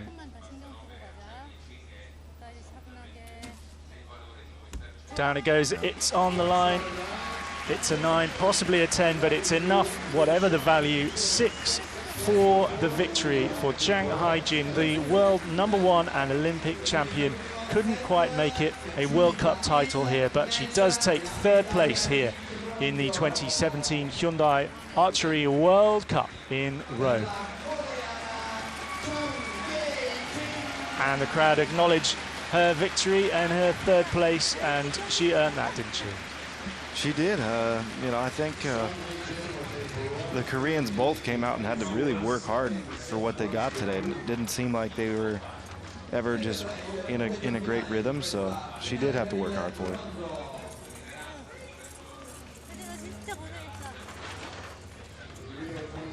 And you have those days where it seems like no matter what you do, it's going to be a 10, and then you have those days where it seems like you better be absolutely perfect or it's not going to be a 10. That's just kind of the way that the sport is sometimes. So disappointment for the archer from Chinese Taipei, Tan Yating, a bronze medal in Denmark last year in the World Cup finals. Couldn't quite find enough to get past. Yeah, and I honestly think that first match where she came out and was so dominant maybe hurt her a little bit. She didn't experience any of the feeling you have when you're trailing a match, and you know, there was no parity for her early on. And then when she had some of that negativity, she didn't respond well to it.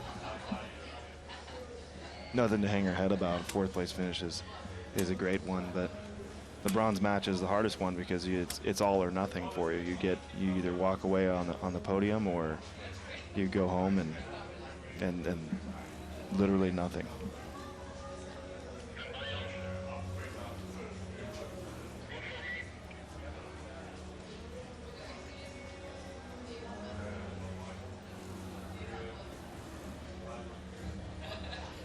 Interesting morning for Chang, because she will get another shot at a match here because she's in the mixed team event as well.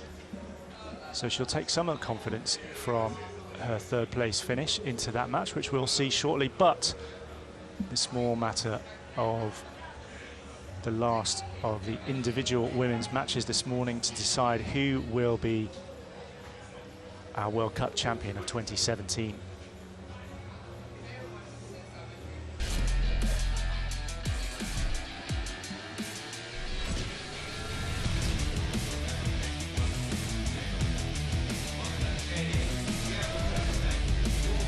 Everyone in the stadium on their toes, on the edge of their seats for this match. Two archers who have brought their A game this weekend and are now looking to go head-to-head for the title here, and walking onto the field of play in Rome in the Estadio del Marmi is a huge favourite amongst the crowd. You can hear the roar for her entrance, representing Korea on target #1. The #2 ranked archer in the world this year, the Olympic champion from 2012, Ki Bo-bae.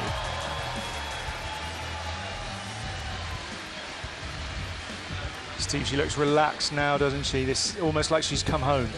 Yeah, it got a little better for her after her first match when she started shooting as her teammate, and getting through that one. She might feel like she's on the downhill slope now. I don't know. Well, let's see. She'll need all of her skill and experience to beat another archer who's been on the circuit a long time. The crowd have had a good look at her too today, and they know what she's capable of. Ranked 5 in the world. Zegna Perova of the Russian Federation. In no mood to give any ground. This is going to be a tough one. Right, and Perova, a good head-to-head shooter. The scoring averages don't compare, but when you talk about a match that's 9 to 15 arrows, you can throw the scoring average out the window.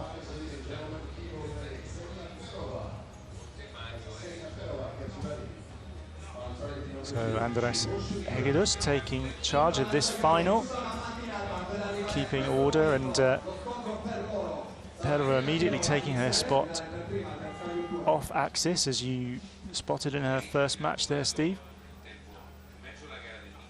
Worked for her so far. Why change a winning formula? Yeah, she's obviously doing it for a reason. In the goal with her first arrow. Key with slightly less time to wait for this match than Perova, also a 9.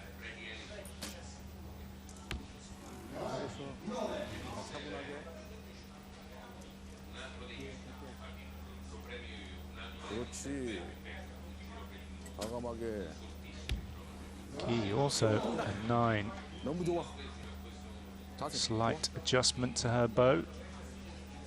Some archers like to adjust all the time, others don't tend to fiddle quite so much on the line and only change if there's a radical change needed. Which are you, Steve? Are you a fiddler, or do you stick, or do you twist? I'll make the adjustment if it's needed. Yeah, definitely. So 2 10s for each archer. Means it's 28 each in that opening set, and 1 set point for each of them. Hardly surprising, given the stakes here are so high, that neither of them wanting to give any ground early on.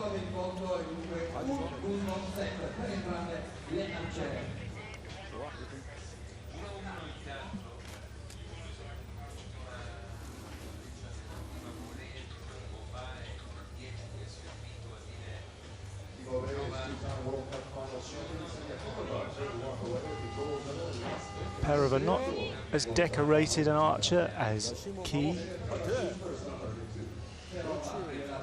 but capable of winning. Took gold in the second stage in Antalya earlier this year, looked very strong there. But she wasn't up against any Koreans in that leg of the World Cup tour, so she'll have to beat a Korean if she wants to take the World Cup title, and that is not the way to start. No, 7, maybe an 8.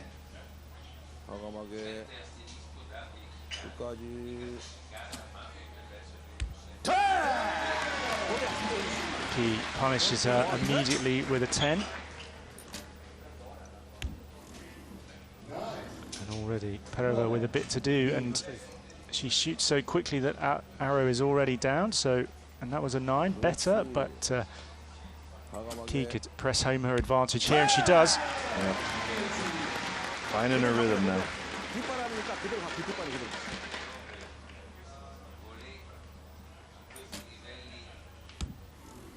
Perova under more pressure than she's probably been in all morning. Only 24 with those 3 arrows, so Key needs a training shot to take this second set, and 29 points. Very, very impressive from her. And she goes into a 3-1 lead, and that is already looking like a very big hill for Perova to climb. Yeah, and when you're trying to figure out why you can't find the gold, and the other archers, you know, put 2 in the 10 and 1 in the 9, and then it made an adjustment because her group was a little high. You know, that's you're in a different position right now, and you gotta hope you can get an early 10 here and just continue with it. if you're still searching come arrow 2 of this end, the match might be over. So we've seen some 4-0 scores. We've seen archers get ahead and then get pegged back. Yeah, we've only really seen one match where someone's got away really quickly. So it's not over for Perova, but she does need to find the center with more regularity now, doesn't she? We've seen a lot of those 3-1s turn into 3-3s, and you know, I'm afraid if it's not a 10 right here, it might not turn into 3-3. 9 might work.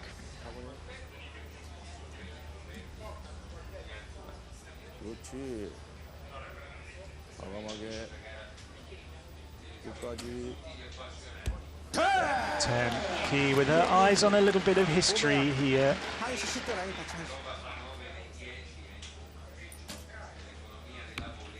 Oh, and an 8 from Perova. She won't want that at all. 그렇지. 과감하게 끝까지. Key another 10.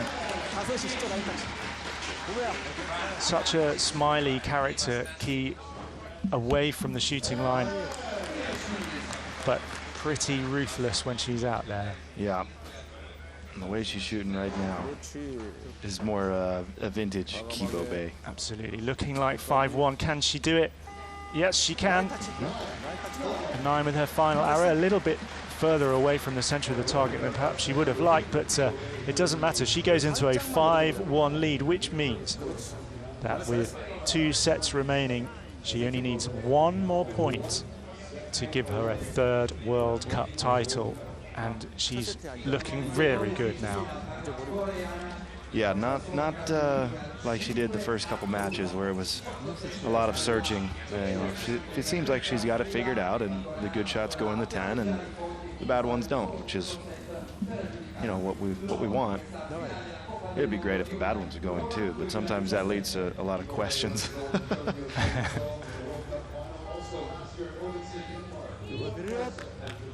That's the thing about elite sport, isn't it? The margins are so fine. You can't always explain why it works one day and not another. Yeah, it's the way our bodies are. They're constantly changing, and you know, maybe you drank too much water yesterday, or who knows. You know, there's no great answer as to why you were on this day and off on that day. Perova begins with a 9, knowing that she must win this set to have any chance of extending the match.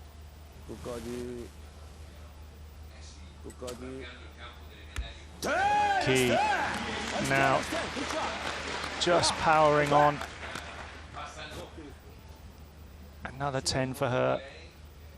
6 in the match. A 9 for Perova. Only found the 10 twice.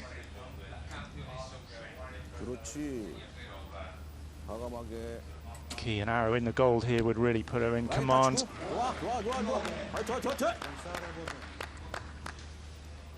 Little shout of encouragement from the coach. Yeah, she put a lot of English on that shot to keep it in the 9 ring there. Perova wild with an 8. Yep.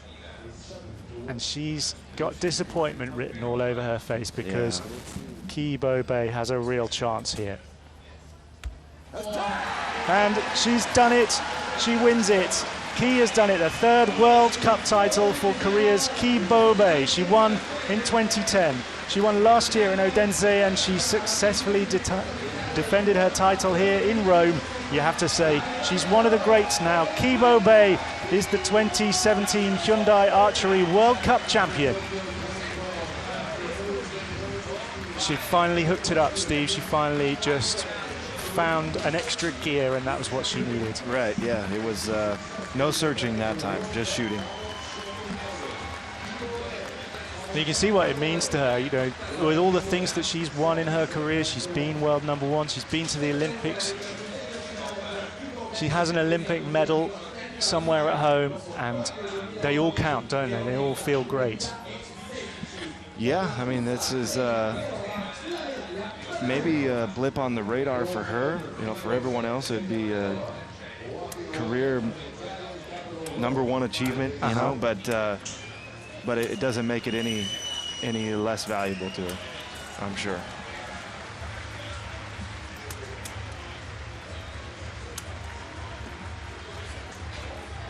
Perova holding her hands up and generously applauding her opponent. She was well beaten, even though she shot bravely. Yeah, she didn't quite have the fire she had in the semis, but I'm not sure that would have been enough either. I mean, you look at Key's arrows in that match, 9s and 10s all the way through, 6, 7 10s in the match for her. It's tough to beat that. Right, yeah, it was just a well-shot match for her.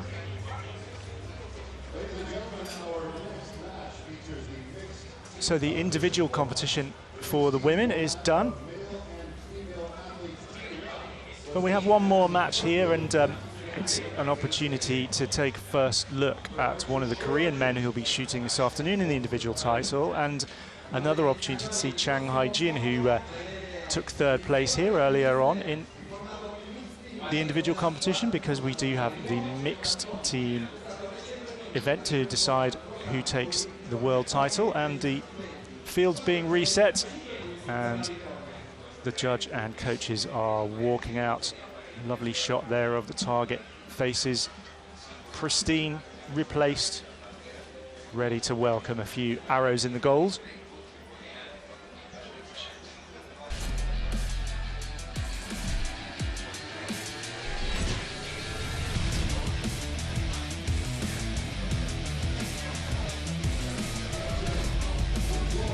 So the Recurve mixed team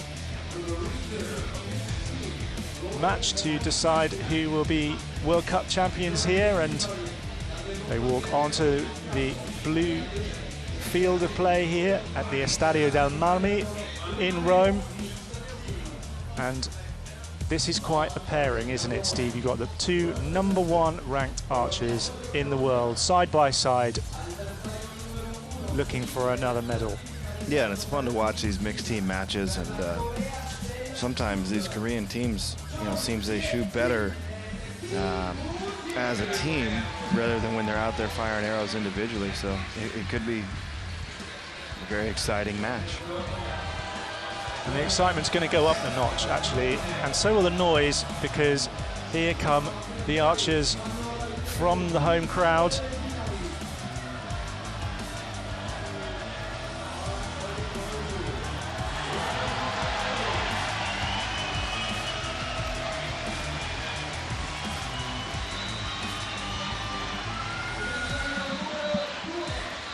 And smiles all around for the Italians here. Vanessa, Landy and Mauro, Nespoli. Listen to that. Ranked lower in the world than the Korean team, but who needs world ranking right now? Yep, it comes down to 9 to 16 arrows, or 8 to 16 arrows, whatever it is for mixed team, 12 to 16. That's right. It can all, the world ranking and averages and all that kind of goes out the door. So we're still in the set system here. Each set has 4 arrows in it. Each archer shoots 2 arrows. The maximum you can score is 40 points in a set. After each set, the scores are totaled up, and the team with the highest score takes the set. Set wins worth 2, the draw is worth 1, and the first team to reach 5 takes the match. Yeah, a little different than the individual, just goes to 5 here. And Korea with Chang Hae-jin will get us underway. And on the line between 9 and 10, but not close enough to score that 10 for my money, although the scorers have put a little asterisk next to that 9. So if it is upgraded, it will become a 10. They aren't watching in 4K. Kim Woo-jin. I think he pretty much guaranteed if it was close to being in, it's now out. He probably gave it a little push. It's good for Kim Woo-jin to get out on the field and have a few arrows before his actual individual matches as well. Yeah, and that, although he didn't come out on top, eventually Stefan Hansen had that slight advantage yesterday in the compounds in your competition, and we talked about that at the time, that it is a way to settle down, isn't it? Yeah, just get a few arrows in, figure out what you're working with out on the final field, and then be better prepared for when you step out by yourself. So Korea 1 ahead as Chang sends her second arrow down nearer the target center this time. No doubt about that one. Kim with his little routine of adjusting his glasses every time he takes his shot. Down it goes, and he's a 9 this time. So 2 10s here from Italy. Could be enough for them to square the set, and it'll be interesting if they can manage it. 9 with Vanessa Landy's first arrow. And another 9 for her.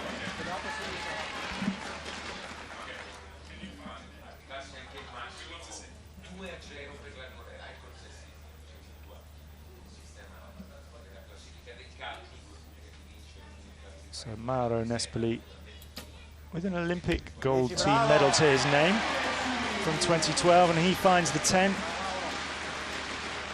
The Italian crowd appreciate that one, but it's an early lead for Korea, Steve.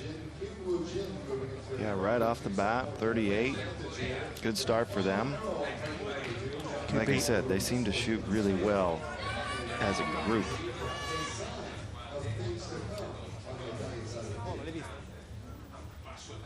A little conference there between the Italian team. Nespoli very experienced, Landy less so she'll be looking to him for someone to rely on as we go further into this match. But 2 9s with her first 2 arrows. She'll be pleased to get off to a solid start, but even more happy if she can find a couple of 10s in this next set. Yeah, nines don't kill you, but when the other team shoots 10s, that will. Yeah, you can't argue with the maths there. Right, yeah. No points for style necessarily. So the Italians are behind, so they'll shoot first in this second set. And Vanessa Landy, just 19 years old. Brilliant experience for her just at this early stage in her career. And another 9. Not grouping her arrows together just yet.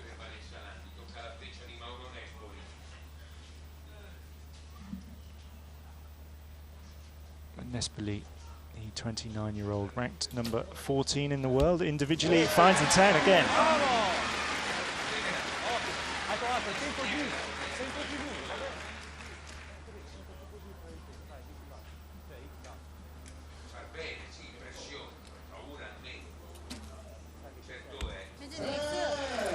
That's a super shot. Yeah, good X there.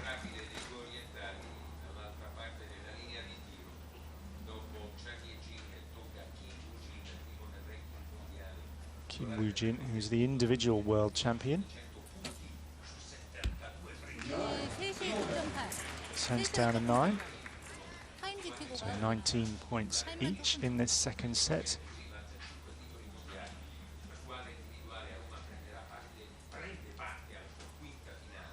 It would be something if the Italians could beat the Koreans here, certainly for the crowd, who have been very, very noisy this morning.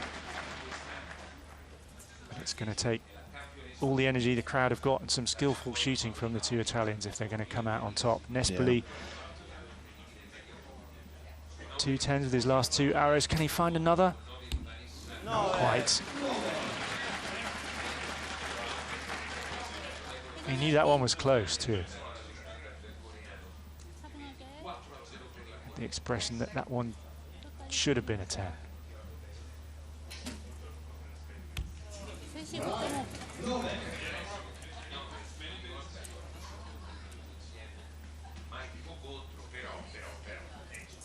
Kim, a 10 will take a 4-2, a 4-0 lead.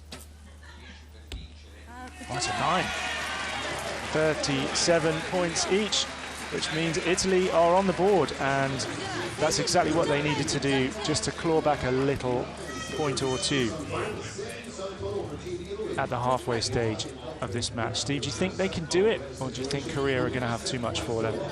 You know, I see Kim Woo-jin kind of dialing it in and figuring out where the center is, and I don't think they're going to give anything up. So Italy, although they're shooting solid, they've got to be a little bit above their game maybe right now.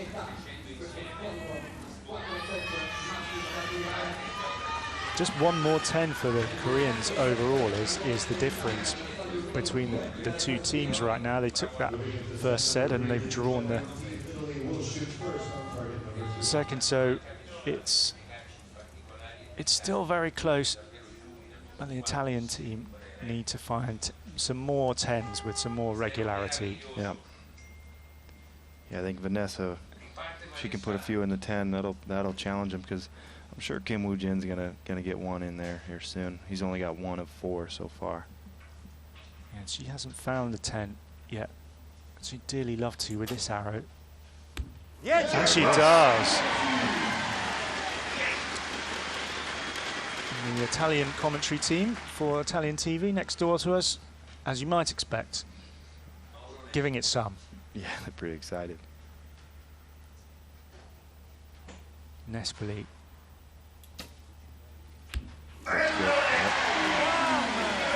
Another 10. That's what they had to have. So, questions asked of Korea. What will their answer be?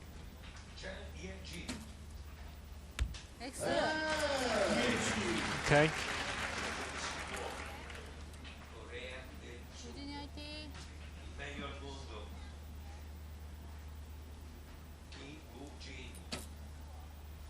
On another 10 for Kim Woo-jin, and Italy looking good with 2 10s, but Korea coming right back at them.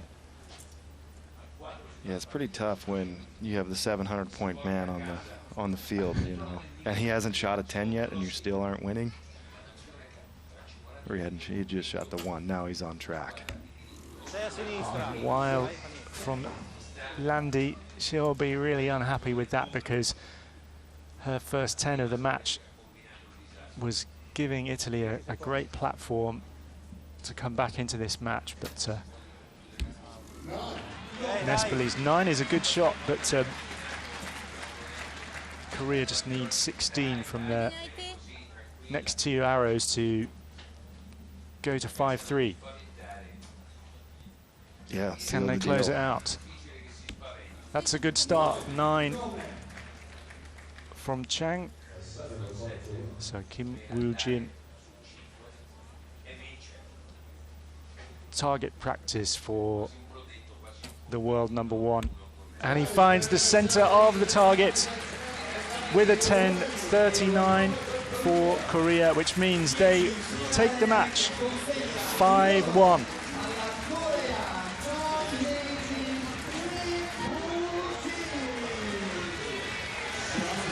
So victory for Korea in Rome. They had too much for the home team to cope with, despite all that fantastic support from the crowds. Chang and Kim are the top 2 individual archers in the world this year, and as a team they've come out on top here. Korea are the 2017 Hyundai Archery World Cup Mixed Team champions. That's a good weekend's work so far for Korea, isn't it? Because they've qualified the maximum number of archers for this weekend's finals.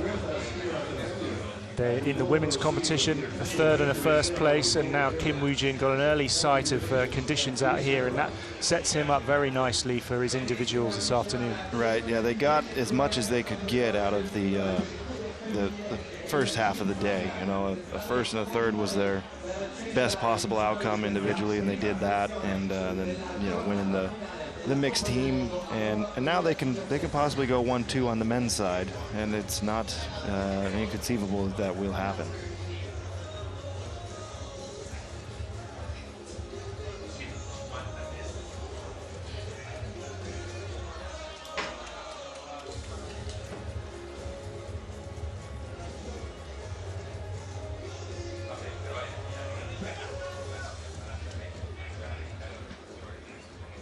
So there's a little hiatus here now while we wait for the medal ceremony. And yesterday you were hanging around behind the scenes waiting to go up for your presentation. Is there a release of pressure now that you can just sort of relax and enjoy it?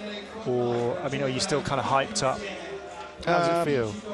Yeah, I'd say when the competition's done, getting to actually watch it a little bit is kind of, yeah, it's enjoyable, like you mentioned.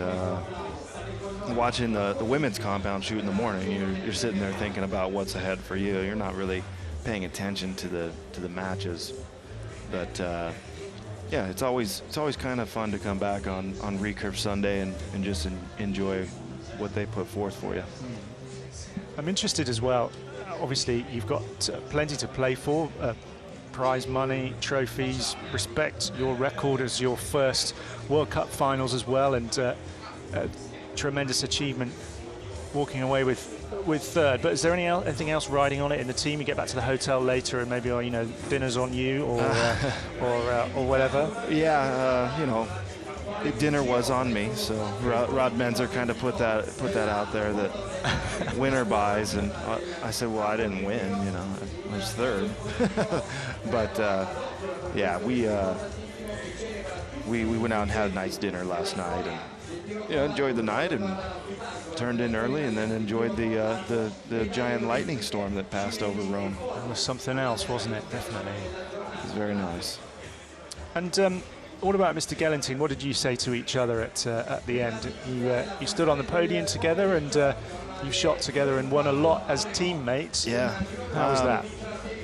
Well, you know, going into this, at our domestic events, Braden's been shooting so well that I had no doubt that if he was in the final, he was probably going to win. And I knew he would, in the semis, if I saw him there, he would probably be the toughest match of the day. And that's not taking away from, you know, Stefan or the guys on the other side of the bracket that you would expect to see in the gold final. But Braden's shooting really well right now, and a lot of people may not have known that.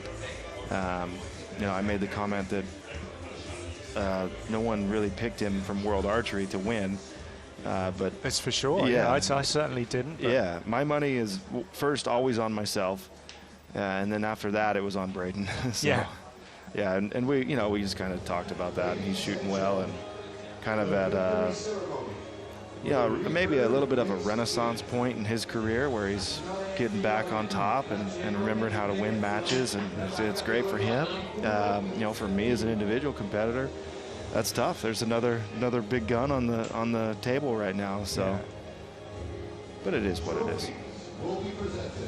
So the Recurve mixed team event ceremony will be our first one. The match you've just seen. The trophies will be presented by World Archery First Vice President Mauro Zeller, who can be proud of the event that his country have put on here in Rome for us. The stadium looks magnificent. And all the Italian crew and volunteers have worked so hard to make this event a success. And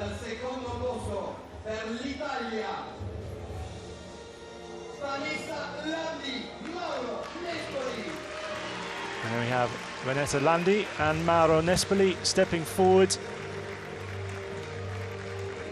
to claim their trophy from Mr. Scott Zeller.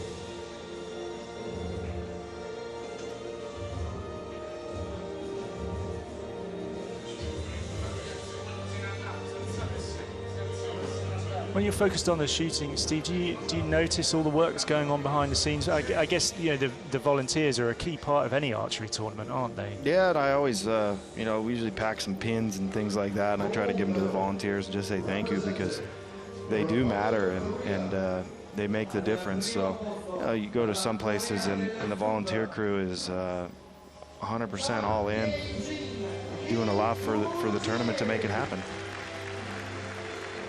And our winners here and World Cup champions.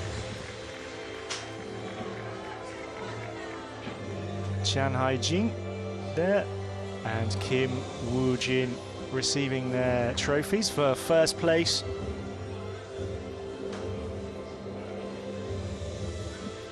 Zhang now can relax. Her weekend's done. Her World Cup season is over. She can enjoy the moment now, whereas Kim will be shooting for the title in the individual competition this afternoon.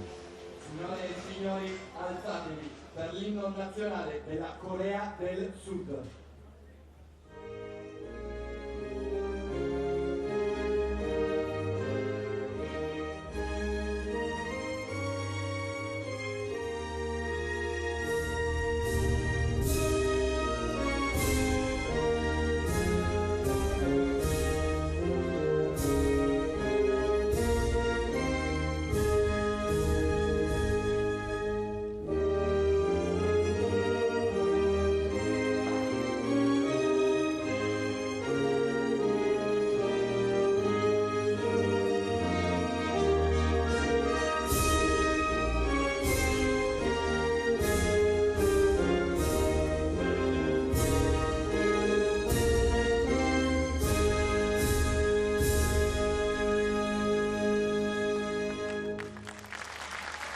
Ladies and gentlemen, please give a warm round of applause to our athletes.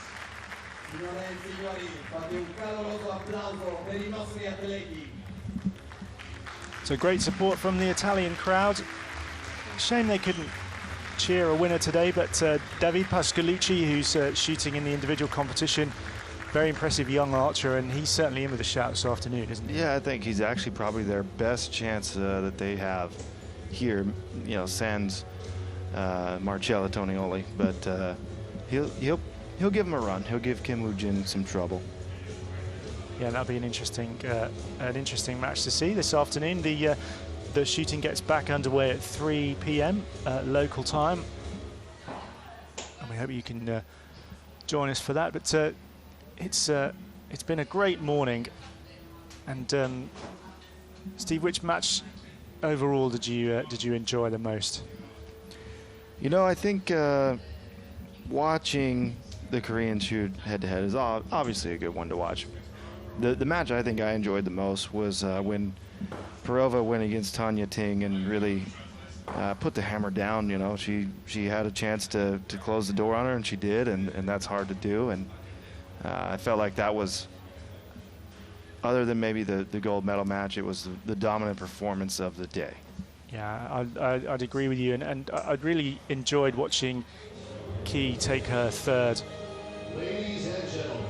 World Cup title as well, and her reward for that is the medal ceremony that's just about to begin.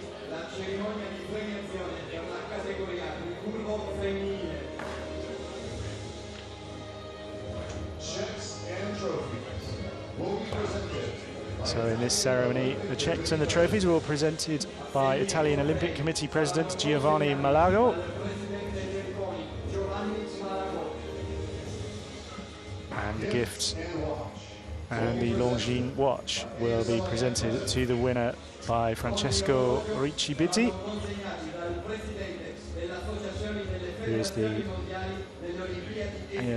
OIF president.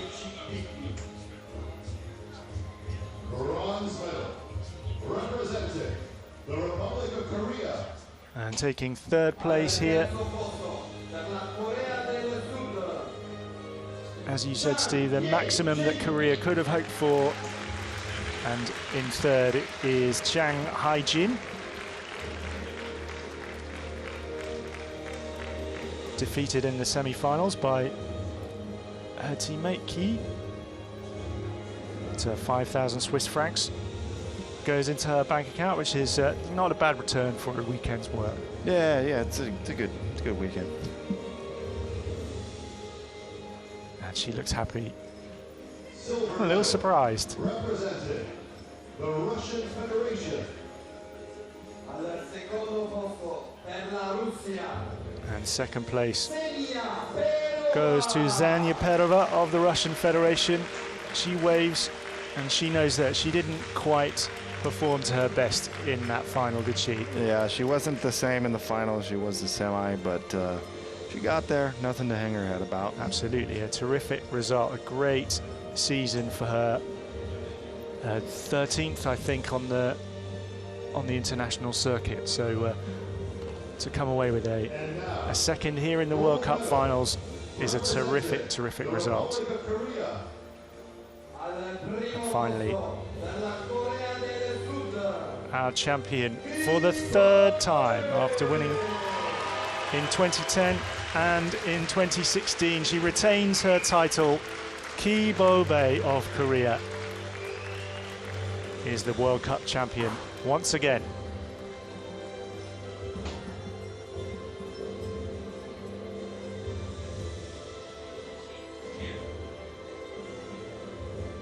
Terrific performance from her, Steve. Really just got better and better as each round. Yeah, that's how I saw it. She got better throughout the day. A little struggle to begin, and then did what she needed to do, and then really closed it well.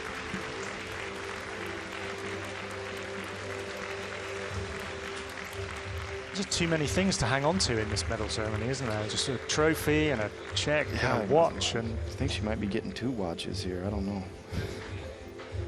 One for the season long and one for this. I don't know for sure. Please rise for the national anthem of the Republic of Korea. So we hear for the second time the Korean national anthem.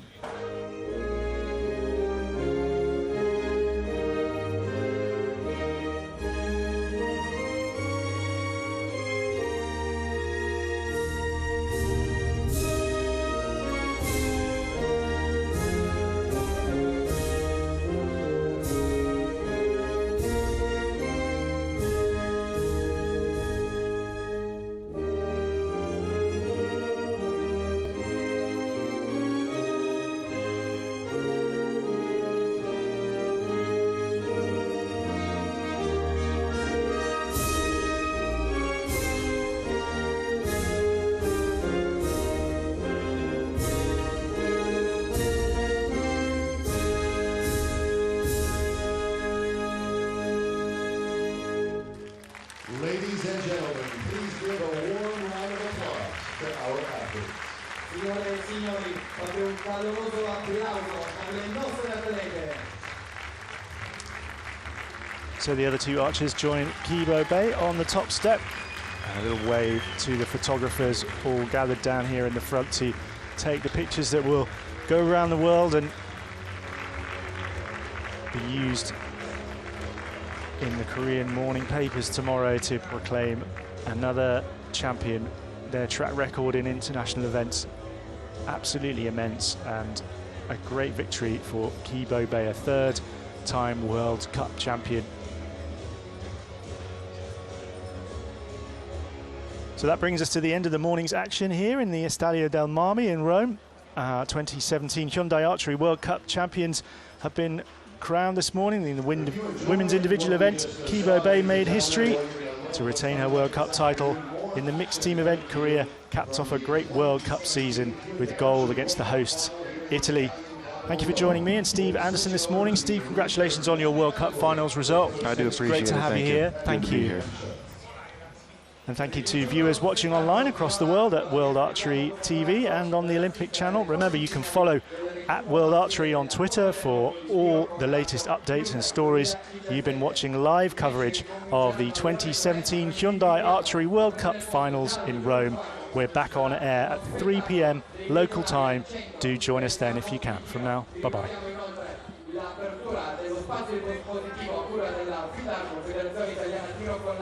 Con tutte le medaglie olimpiche e i cimeli raccolti nella storia della federazione. A più tardi.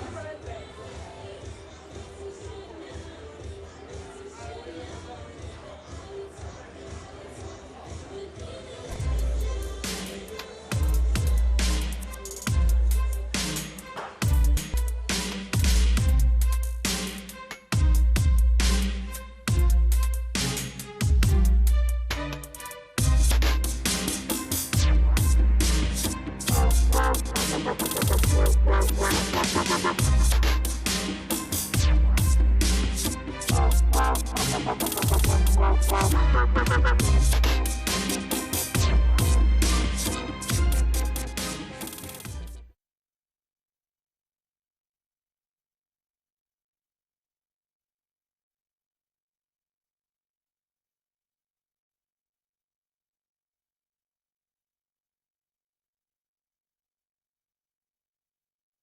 대답하실 때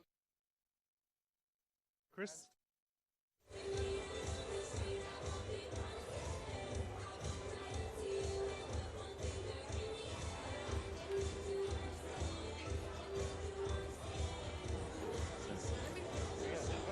No, so first question is going to be after. Let's go for it. Okay. Kibobe, you're World Cup champion again. You shot really well to finish. Tell me how it felt to shoot that last arrow in the middle. last hour in the middle. 어떤 게 지금 기분 어떠세요? 작년에 또 이어서 올해까지 또 우승하게 돼서 너무나 기쁘고요. 더군다나 가족들이 와서 함께 응원해 주셨는데 선물로 또 우승을 드릴 수 있어서 너무나도 기쁩니다. You told us there's a lot of your family in the stands here. Tell us who's here and why. 가족들 오셨다고 했는데 여기 어떤 분들이 오셨고 왜 오셨는지 말씀해 주시겠어요? 이제 11월 달에 이제 결혼하는데 저와 결혼할 남편분이랑 이제 어머니랑 같이 와서 이제 중요한 대회를 응원해 주러 왔습니다. This is your third World Cup champion title. Tell us how this ranks in your career. 세 번째 월드컵 챔피언인데 어떤지. 사실 이번 로마 오면서 또 작년 이어서 우승하고 싶은 마음은 굉장히 컸는데 최대한 그래도 마음 비우고 했던 게 좋은 결과로 이루어져서 매우 만족하고 있습니다. Okay, no, last question. You have a very special relationship with your coach. He's very loud and you talk a lot on the shooting line. Tell me how important he is to you. 코치님이랑 중간에 대화를 많이 하시는데 그게 얼마나 중요한지 왜 그런지 알려주시면 될 것 같아요. 항상 선수들은 이렇게 많은 관중들이 있는 무대에서 서게 되면은 본인이 해야 되는 그런 루틴이라든지 집중할 수 없는 상황들이 많이 주어지는데 항상 침착하게 하라고 경기를 이끌어 주셨던 것 같아요. Thank you very much. Thank you. Thank you.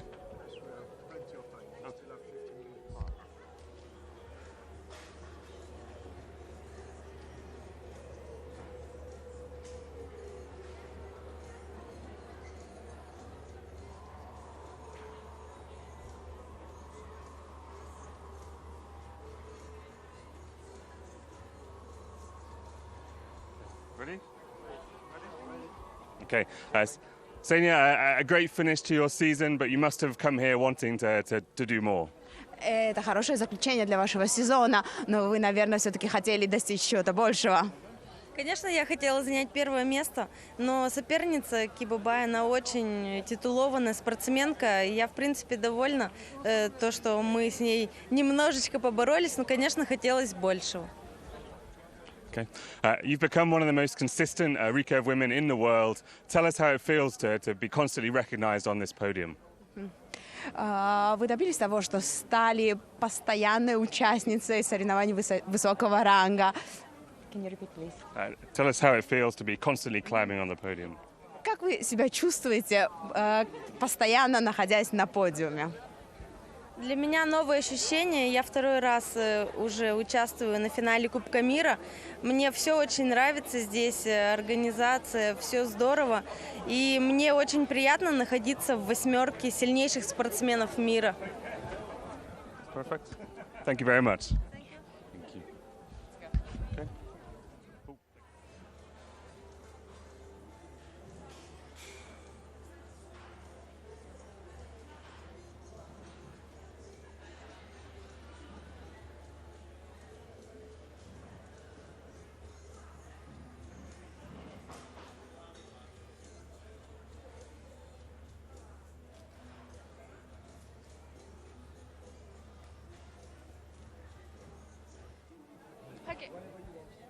예쁘니까.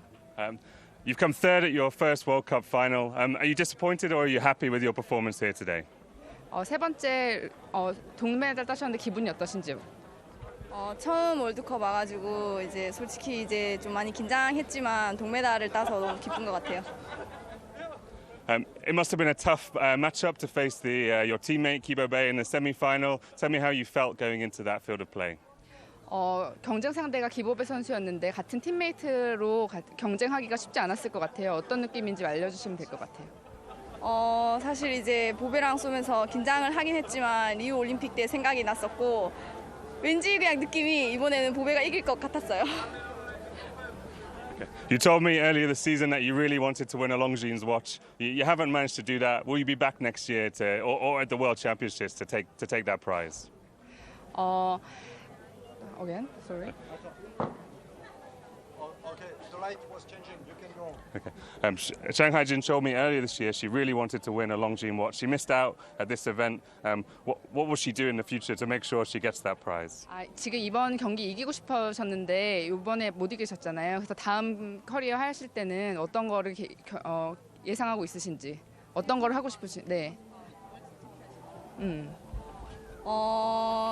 이번 이제 무대를 통해서 다음 시합을 좀 더 열심히 준비를 해야 되겠다는 생각을 했었고요. 이제 다음에는 금메달을 목표로 열심히 준비하겠습니다. After you won the Olympics in Rio last year, did you expect to have such a fantastic season in the follow-up? 리오에서 이기신 다음에 그 다음에 좋은 시즌을 보내실 거라고 예상하셨었는지, 다음 넥스트 시즌이 어떨 거라고 생각하셨는지 궁금하시대요. 사실 이렇게 예상을 못했는데 예상 밖으로 이제 이번 올해 월드컵에서 좋은 성적을 가지고 또 이렇게 파이널까지 뛰게 되어가지고 너무 영광인 것 같아요. Thank you very much. Nice one.